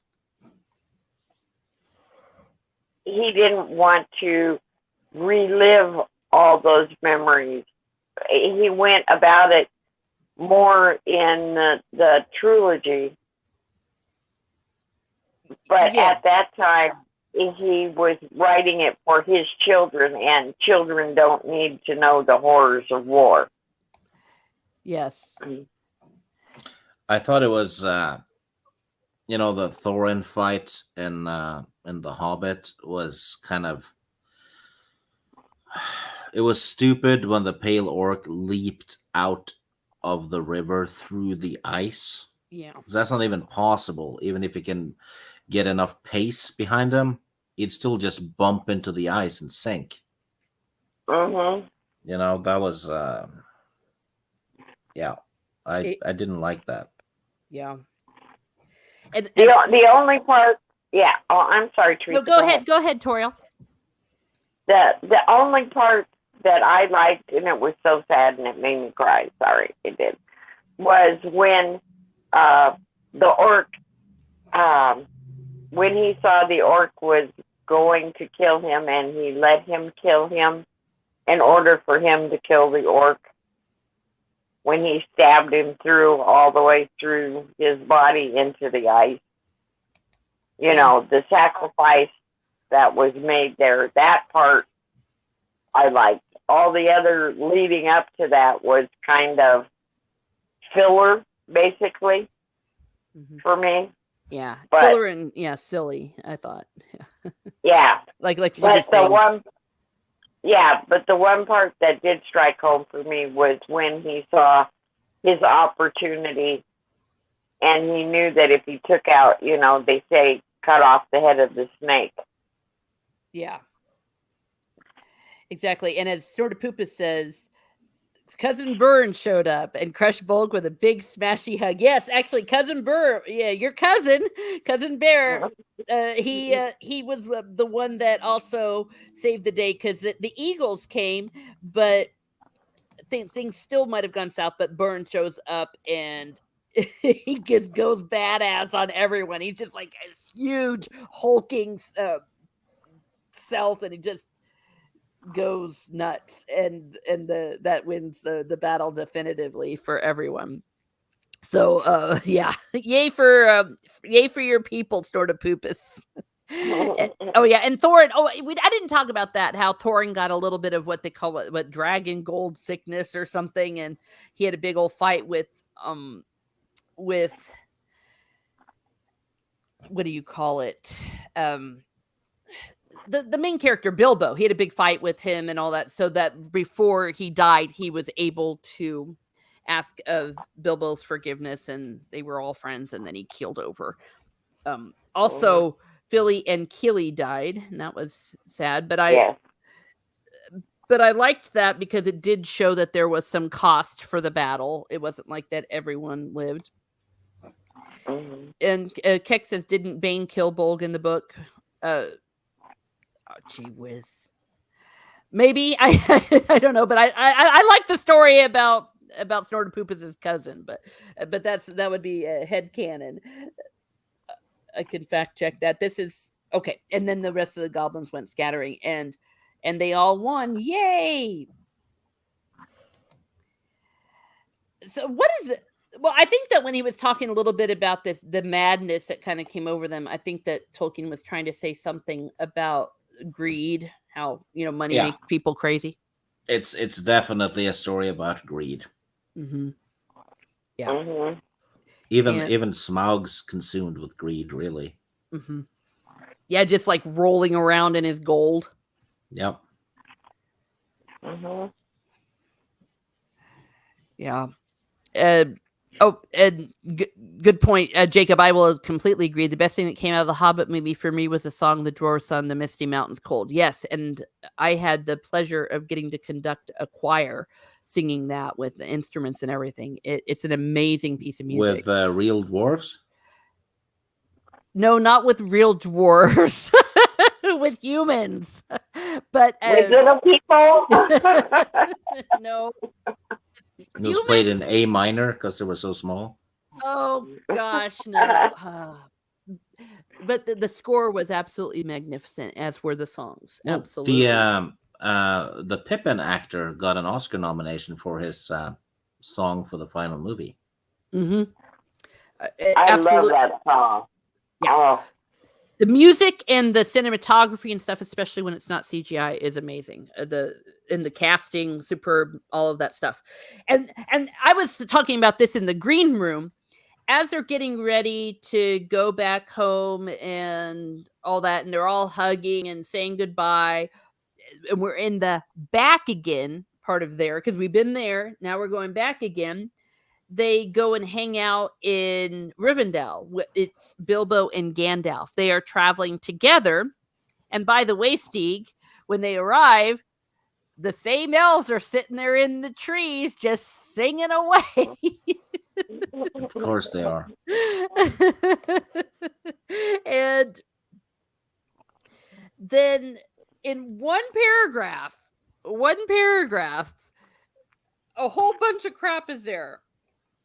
Bilbo's kind of like, hey, what's been going on? And he's telling Elrond, rather, sorry. Gandalf is telling Elrond, and Bilbo's kind of go to sleep, and he's listening. And it says he learned where Gandalf had been to. It appeared that Gandalf had been to a great council of the White Wizards, magic masters of lore and good magic, and that they had at last driven the necromancer from his dark hold in the south of Mirkwood. Ere long now, Gandalf was saying, the forest will grow somewhat more wholesome. The north will be freed from that horror for many long years, I hope. Yet I wish he were banished from the world. It would be well indeed, said Elrond, but I fear that will not come about in this age of the world, or for many after. So 2 very short paragraphs. Look at all that stuff that's in there, Stieg. Yeah. Sets up the sequel. Yes. Absolutely. And just saying that there was a meeting of the White Wizards editorial, I'm just like, white what? Who? Where? Wait, wow, this is intense. And that they were able to not just get together, but they drove the necromancer from his dark hold and all that, and then Gandalf is like, we need to banish him from the world. So Yeah, because the Merwood would go back to the Greenwood, as it was called before Merwood, before Mirkwood. Yeah. And also, just as Stieg said, it's basically the whole sequel almost in a nutshell, and it's almost throwaway. Blink and you would miss it. Mm-hmm. Yeah. Very true. Yeah. Oh gosh. And by the way, after Bilbo hears all that, he wakes up, and now they're not in the trees anymore. They're by the stream, and they're singing. The elves just sing all the time. You would hate to live in Rivendell, Stieg, I think. There's a bunch of hippies.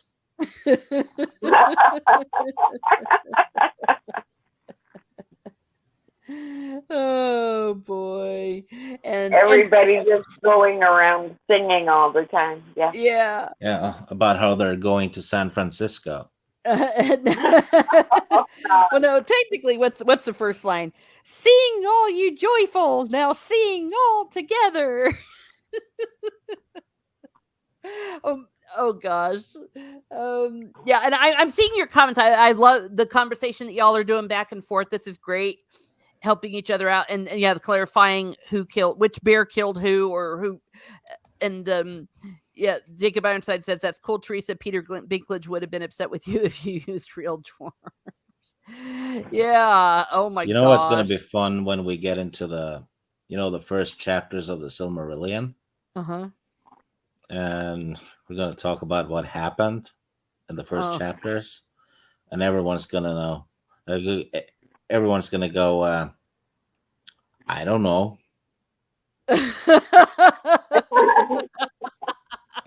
It's going to be a short stream.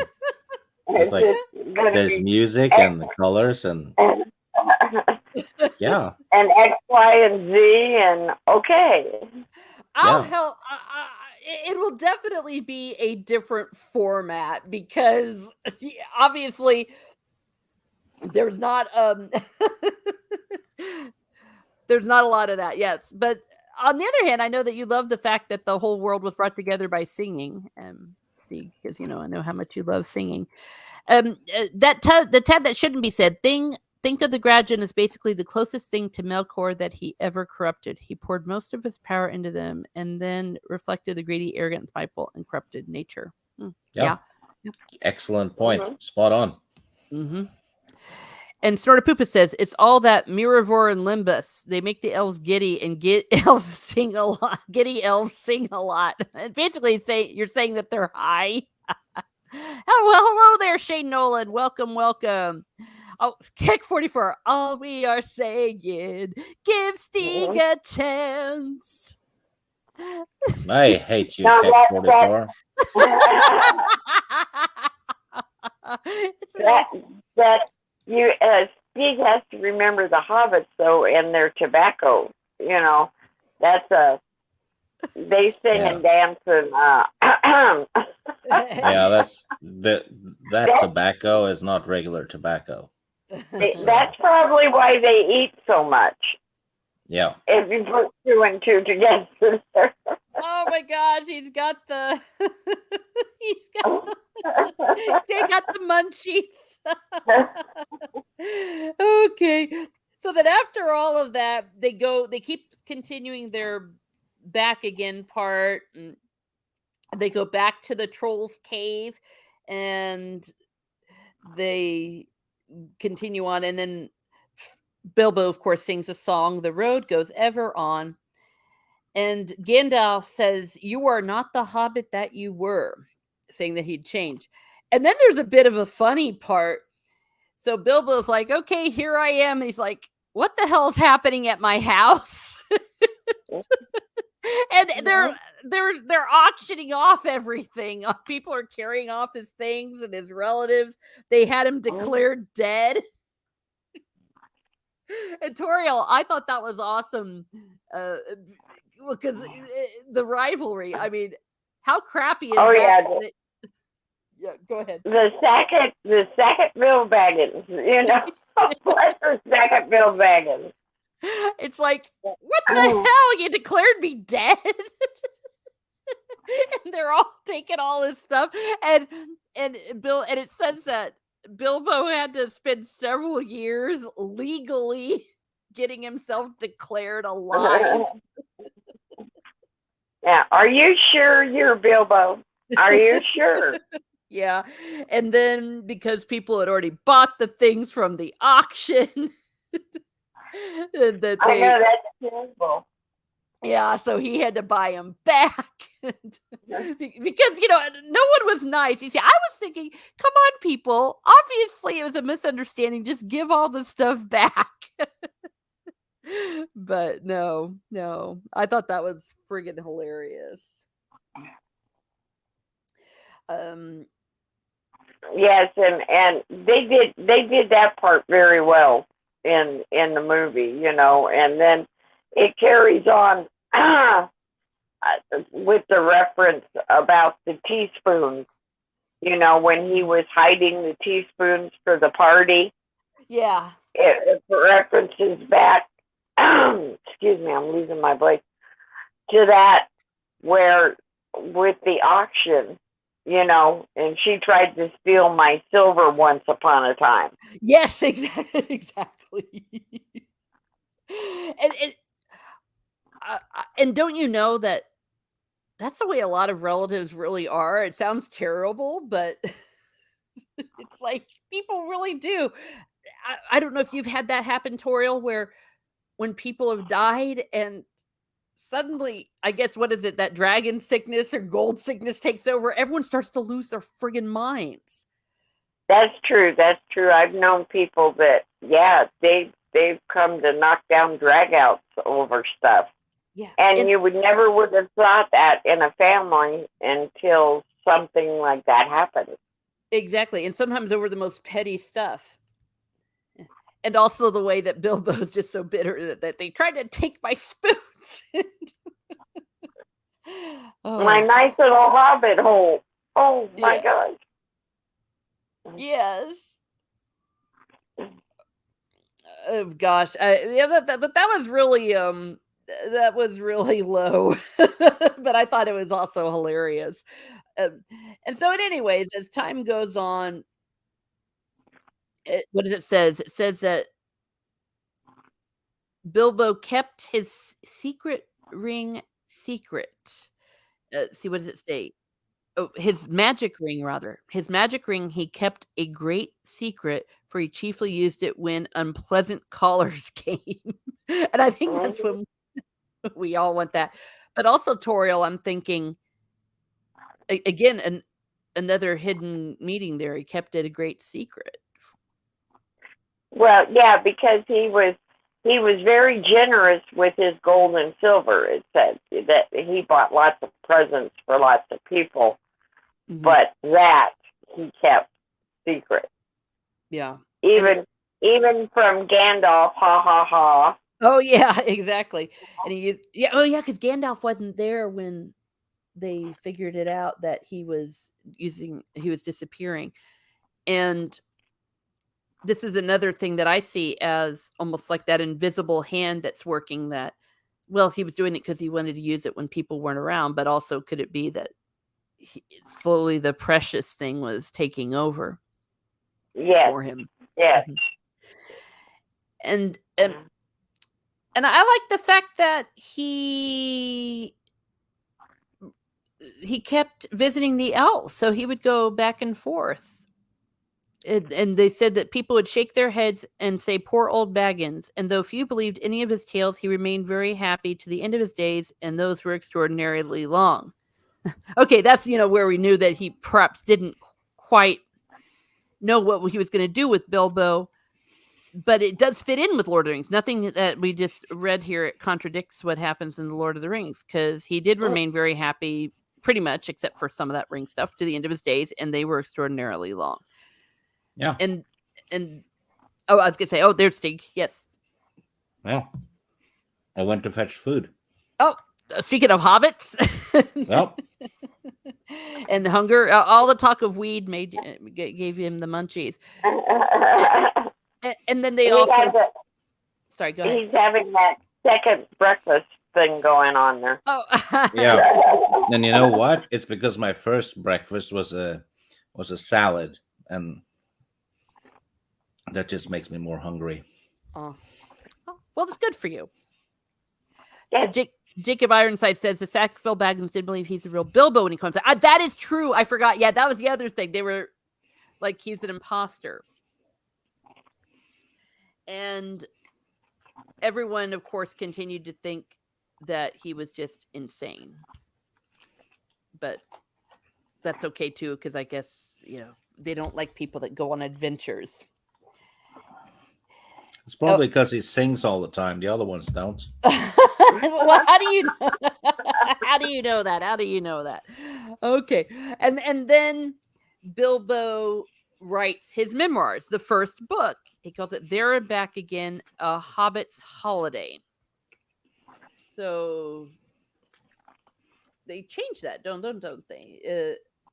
Or they just call it "Or There and Back Again." It's not known as a Hobbit's Holiday, but that's what he called it in the book. And one last visit from Gandalf and Balin, where Yes. where we get to hear a little bit more about what happened to everyone. They say that the Bard, the Bowman, and Lake Town, they all got rebuilt, and they have a new master at Rivertown and Lake Town rather, and they said he's very popular. And check this out, Steve. They are making songs.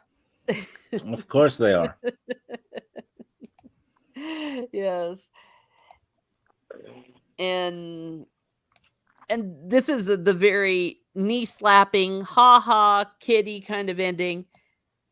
Gandalf says, "You are a very fine person, Mr. Baggins, and I am very fond of you. But you are only quite a little fellow in a wide world, after all." "Thank goodness," said Bilbo, laughing, and handed him the tobacco jar. The Which end. is also in the movie. Uh-huh. Yeah. Mhm. But you know what I mean? Don't you just imagine them going ba-dum-bum and them laughing and but that's And then at the beginning of The Hobbit, they start smoking again. Oh, sorry, The Lord of the Rings. Oh yes. The finest Yes. weed. That was at least in the movie, yeah. Yeah. In the South Farthing, yes. Mhm. Gandalf keeps returning because of his drug addiction. Bilbo is basically his handler. Well, so are you basically saying that Rennie is like a hobbit? Yeah. Yeah, to bring things full circle, the fact that that's where Rennie is. She's dealing she got caught dealing meth. That's what it was. Yep. But right now, as far as we know, I mean, has she escaped, or you've just sent her the carrot cake with the file? I don't know. Don't care. Oh, well, there's friendship for you. Might have to go on an adventure and help plan Rennie's escape here in a little bit. Hey, no, you don't want to mess with the drug lords or whatever. Not with the cartels. No, thank you. So she can come back and give Stig her full wrath. Yeah, Princess Randy Scandalous. Yeah, that was at the beginning. Yeah, that's okay. And I again, I love your comments. Y'all have been saying some really good things in here. I've been trying to to highlight them. If I haven't, please don't take it personally. Things are moving along, and I do love the conversations. I am seeing them, and It's to Mexico and back to the slammer again. A Hobbit's Tale by Princess Winnie.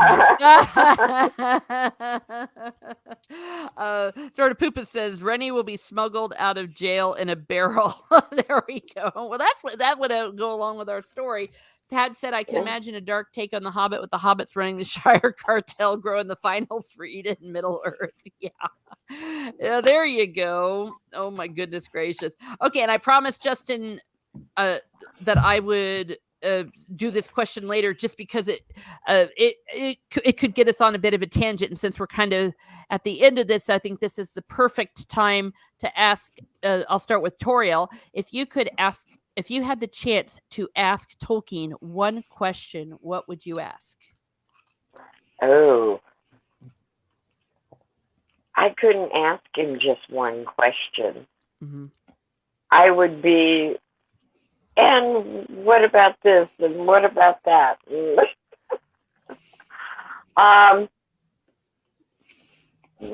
should ask him, what's wrong with you? Yeah,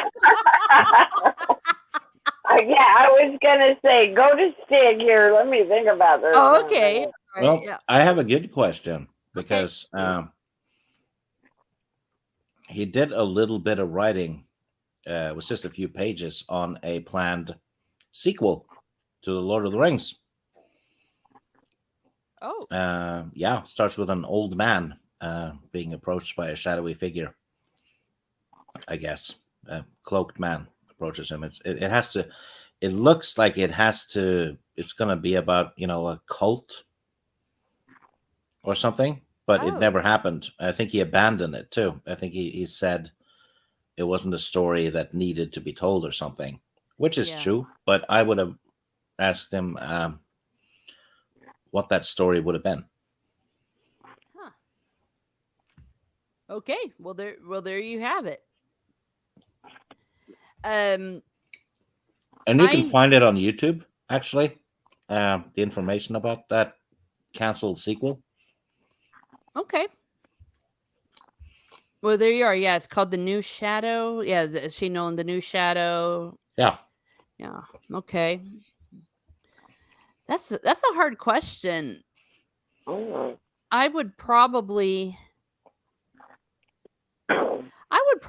ask him, after everything that happened in following the publication of The Lord of the Rings and all that, would you do it again? Would you actually even publish your stories?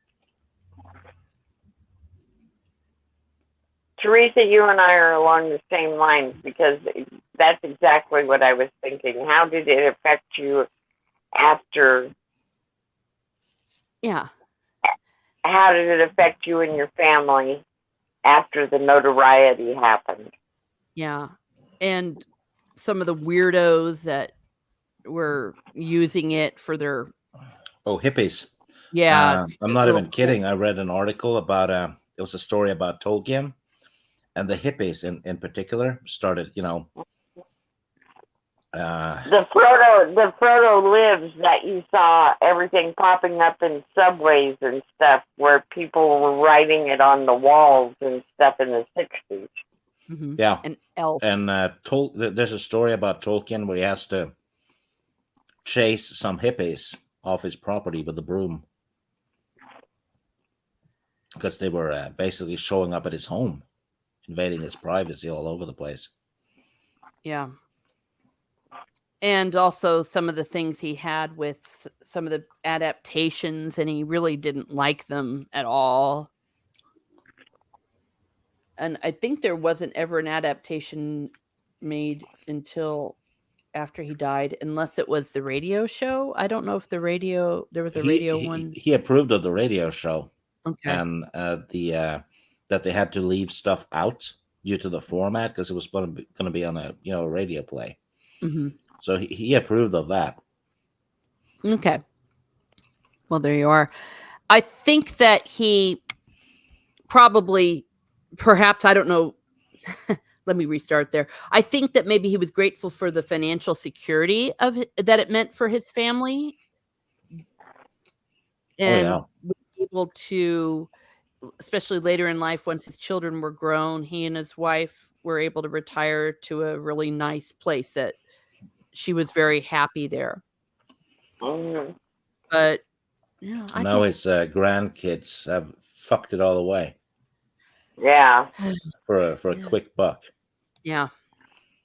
Yeah, the peace and quiet, because he was always, he valued his privacy. Like he said, he was more like a hobbit than, people realize. Give me a good pipe, a book in a quiet place.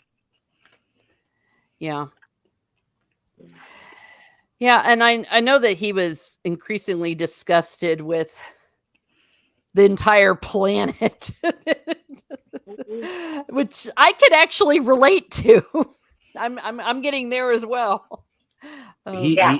He would not have had a good time today, I think. No. No.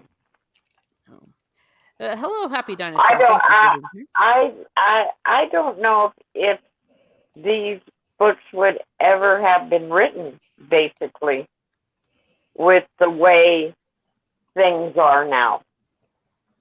Yeah, or they definitely wouldn't have been Yeah. published. Yeah. Yes. And we would have lost one of the great literatures of all times, a literary figure of all time. Oh, because of the way not things just are right Tolkien. now. Not just Tolkien. Robert Jordan's Wheel of Time too, because there's not enough diversity and all kinds of sexualities and whatever in it. Yeah. Well, think about it this way. Even just 20 years ago, we wouldn't have gotten Peter Jackson's Lord of the Rings. We wouldn't have gotten that. No, or you wouldn't have gotten Conan. You wouldn't have gotten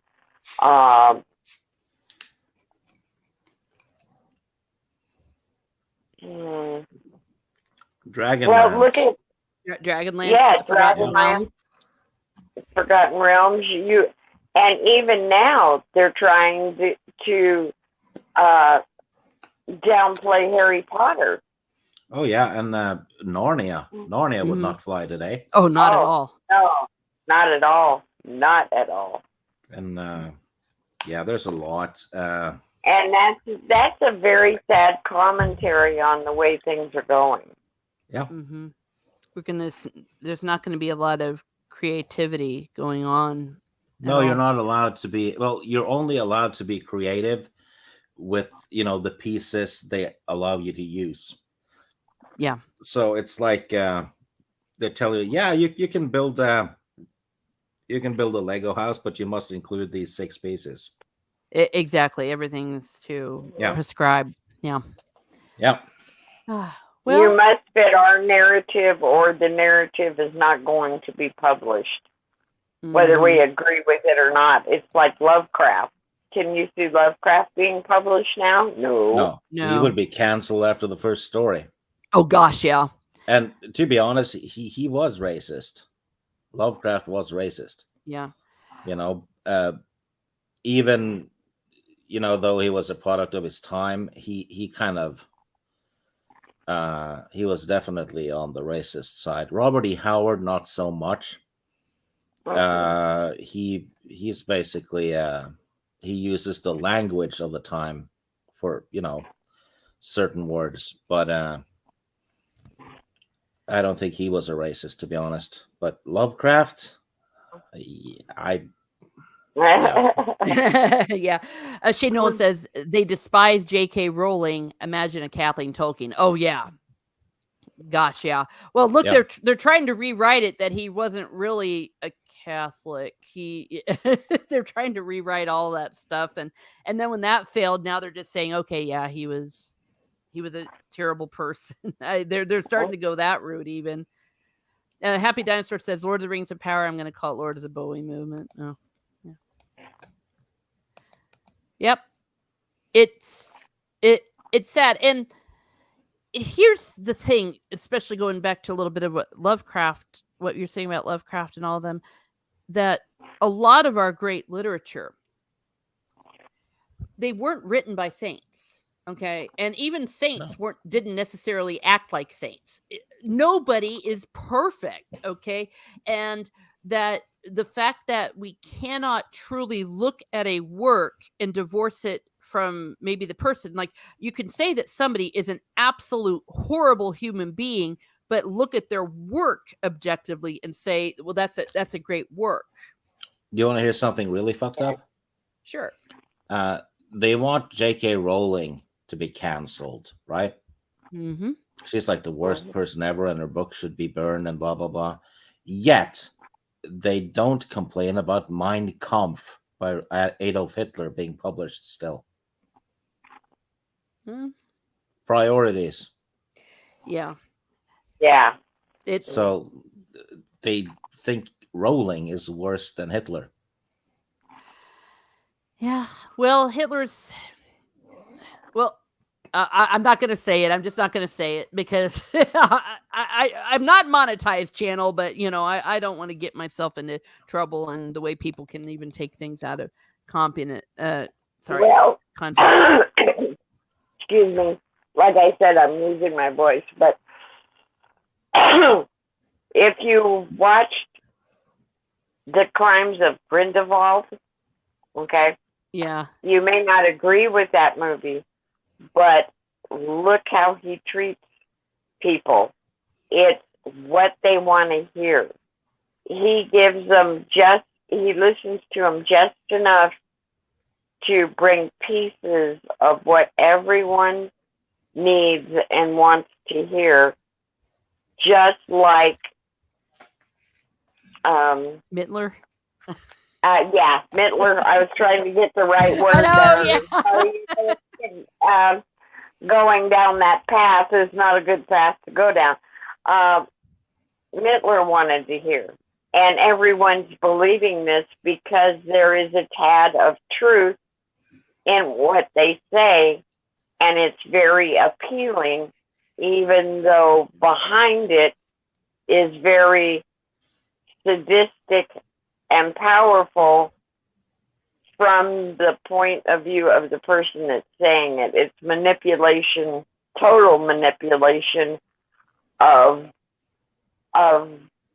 people, and they're following and not using their brains to understand that they are being manipulated. It's the pack mentality again.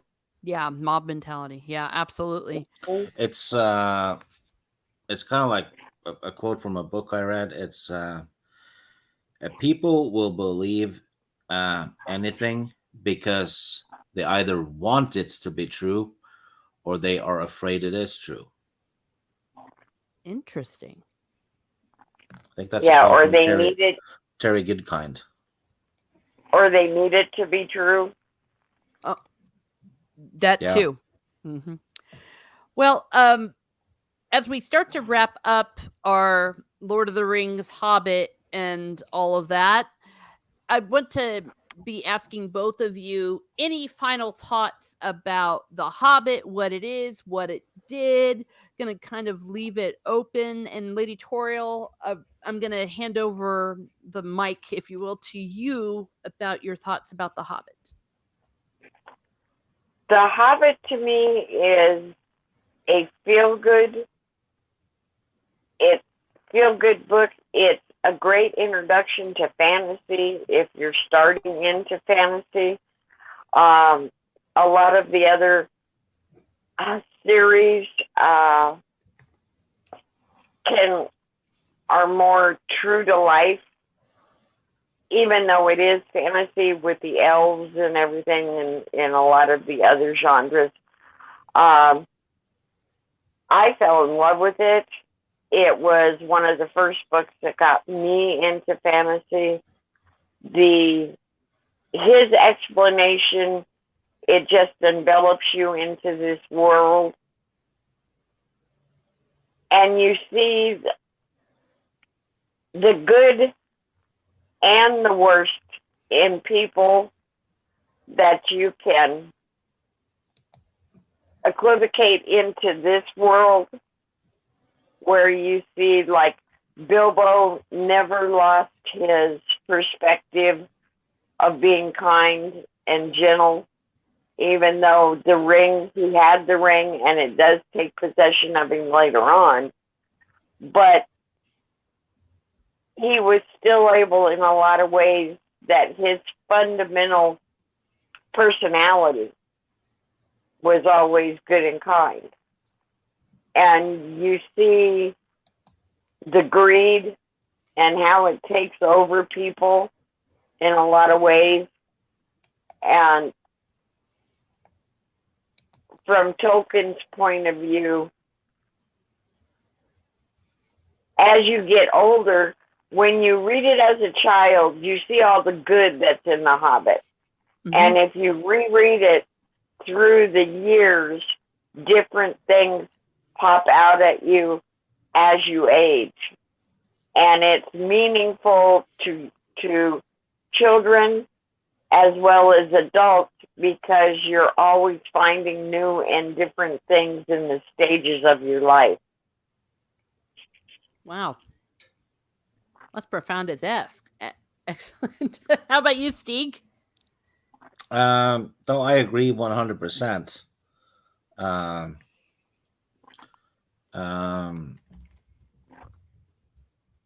With what Toriel said.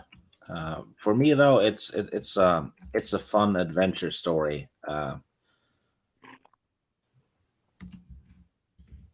But objectively, I'd give it a 7 out of 10 as a standalone book. But with the addition of the Lord of the Rings, it's probably an 8. You know, because the Lord of the Rings adds to it, and with us loving the Lord of the Rings, it seeps into the Hobbit, doesn't it? Yeah. You know, but yeah, it's a book I've reread a lot because it's an easy read and it's a quick read, so you can actually do it in a day. Really, it's like 200 something pages. But yeah, I would call it a classic because it's certainly stood the test of time. You know, it's still popular today, and it was still popular today even before Peter Jackson made the movies. So, yeah, absolutely something people should read at least once. Yeah. You know? Yeah. I definitely rate it higher because the writing is so friggin' good. It did really strike me as I was rereading this that the quality that is there is just as high as what you find with the Lord of the Rings, but because of the scope of the story and its audience, the fact that he's able to adapt it to a children's level yet still keep up the quality, that really struck me this time around, especially after having just finished the Lord of the Rings. So, but I can understand what you're saying about without the Lord of the Rings, it perhaps would not have been as great a tale, or remembered perhaps as much as a tale. It might have been still a bit of a kid's favorite, though. I don't know. That's something we'll never know. Well, as we wind up, I want to thank everyone that has gone on this journey with us through the Lord of the Rings and the Hobbit. 5 books, but of course, the Lord of the Rings is far more than 3 books. It's a epic on so many other different levels. Thank you, Shane Nolan, Happy Dinosaur, Tortopoopus. You're always here with great commentary. Everyone is here with great commentary and questions. And Jacob Ironside. Oh gosh, so many people, more people than I can think of right now that have been with us. And of course, we have my guests and panelists. We have Stieg and Lady Toriel, and we usually have Rennie's with us, and so is Lady Gravemaster when she can make it. So I want to say thank you to everyone. Thank you to Keck44. Thank you for modding for me and helping out. Tab, it shouldn't be. You've been here. And again, if I forget anyone, it is definitely not intentional. Of course, Justin Proper, who gave us the question for the end. That was a very good question. And one I'd never thought about. So good stuff. Good stuff, everybody. Let's go to Stieg. Stieg, do you have anything coming up? Yes, on Morris channel on Wednesday, we're doing the top 10 Irish movie list. It's for St. Paddy's Day, really. We're doing our top 10 movies set in Ireland, about Ireland, or with an Irish lead. So, yeah, that's on... it's 8 p.m. Eastern on Wednesday. Okay. I think that's it next week, as far as I know,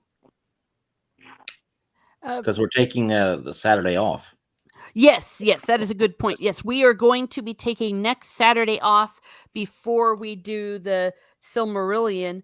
So let me double check the dates here. Yes. So we will be returning on April the 2nd. April the 2nd, where we will begin the Silmarillion, and I don't know how much we'll get through on it at a time. We'll see.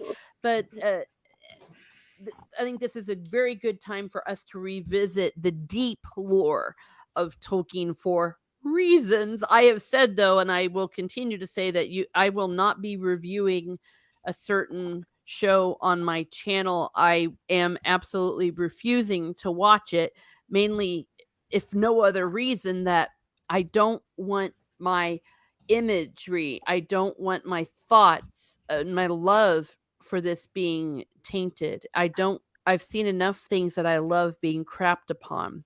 Just a moment. I got to mute. Sorry, I had to sneeze. So I will not be doing that, but I do want us to just delve into this lore, and that if people are watching, I have no judgment on anyone that watches. I'm just a very, very sensitive person, and I will not be able to separate it. I've just had too many things ruined for me lately, but maybe by going through the Silmarillion with us, it may give you a little more insight into what Tolkien said about some of these characters that we're going to be seeing.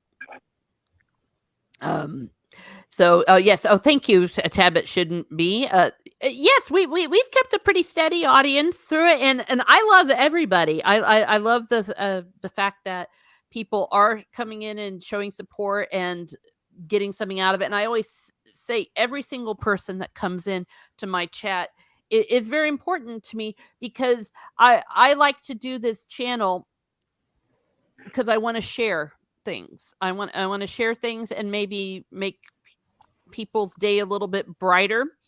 And if there's only just one person in the chat who maybe gets something out of what we're doing, gets a little bit of distraction from what's going on in their day, or maybe gets inspired to read or write or listen to music, anything that we do. Oh, and I'd like to point out that the chat every Saturday, the chat on this channel really contributes. They know their stuff, Yes. and this book stream thing wouldn't have been half as fun without the chat. Because they're Precisely. really bringing the knowledge, and they're bringing discussions, which is excellent. Mm-hmm. Everything that Steve just said, absolutely everything. And we have Lady Toriel. You got anything coming up? No, I haven't got anything coming up right now. I've been, I put out videos every once in a while if people want to go over and check my channel. They're short little things, very diverse. Been doing a ton of reading lately. I want to thank you, Teresa, especially for having me on. I appreciate it to no end. You're great. And the chat is intelligent, probably one of the most intelligent groups around. They are inspiring, and it's been a lot of fun when I can get on, when my internet cooperates. I'm thinking about doing something, and I will have to get back to you because it does involve you. So I'm thinking about doing something. So we'll talk about that later. So, but I don't know if Stig would want to be involved with this because it's more girly than. Oh, I think I know what it is. Yeah, I think I understand what's going to be happening. Well, he can troll us from the chat. That's true. Well, if he wants to pop in, he can. But I have a project that I've been rolling around in my head. So excellent. other than that, just doing a ton of reading various different fantasies. Been reading a lot of Dragonlance and doing Wheel of Time, Drit. Yeah, Conan, just Conan. Yeah, Terry Brooks, a Joe lot. Abercrombie.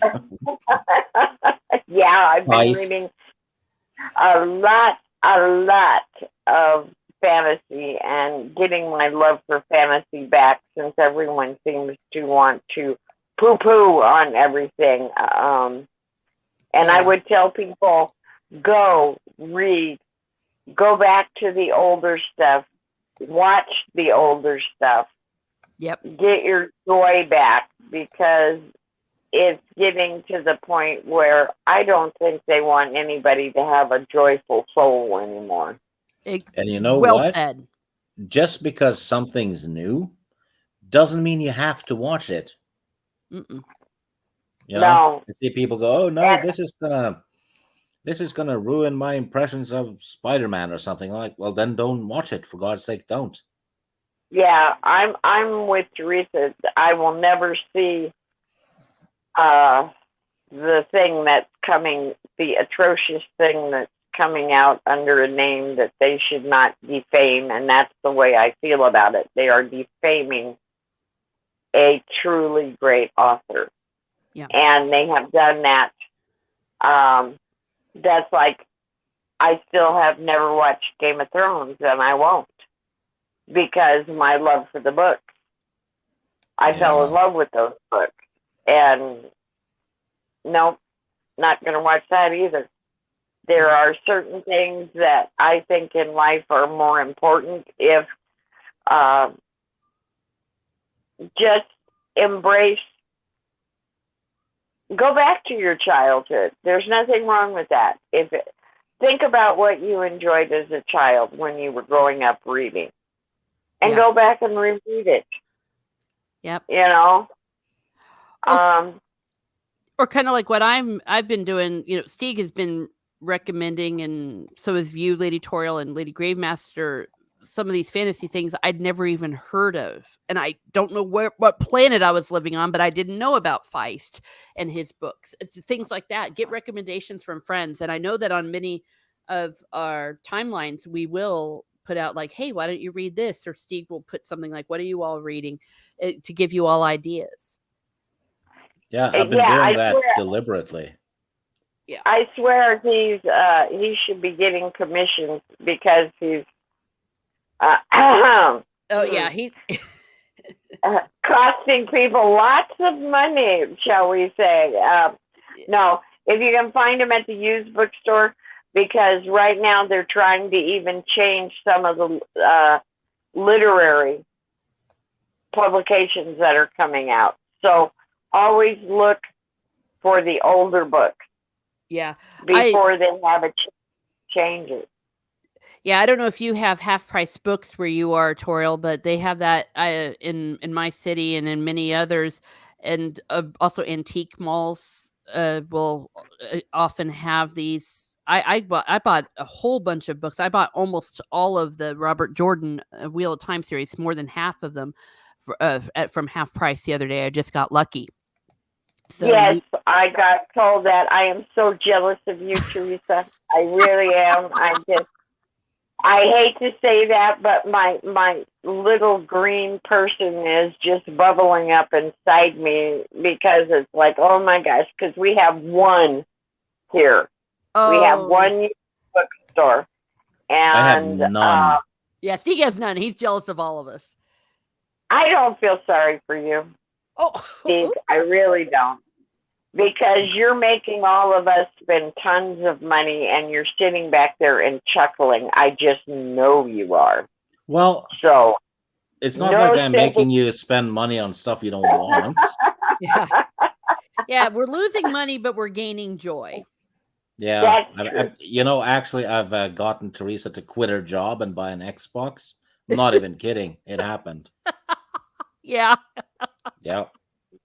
My next thing will probably be an Xbox, because I want to play a lot of these games I love the old games, and I am playing them sporadically, but I've been on a reading binge lately. So, If you But, get Skyrim, we're never gonna hear from you Oh again. gosh, I was about ready to say, yeah.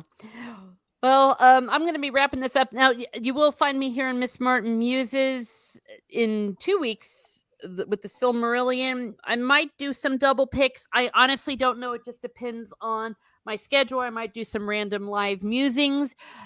I also will be on Nina Infinity's channel tomorrow night. We're going to be discussing Race with Wolves, so that's where I'm going to be.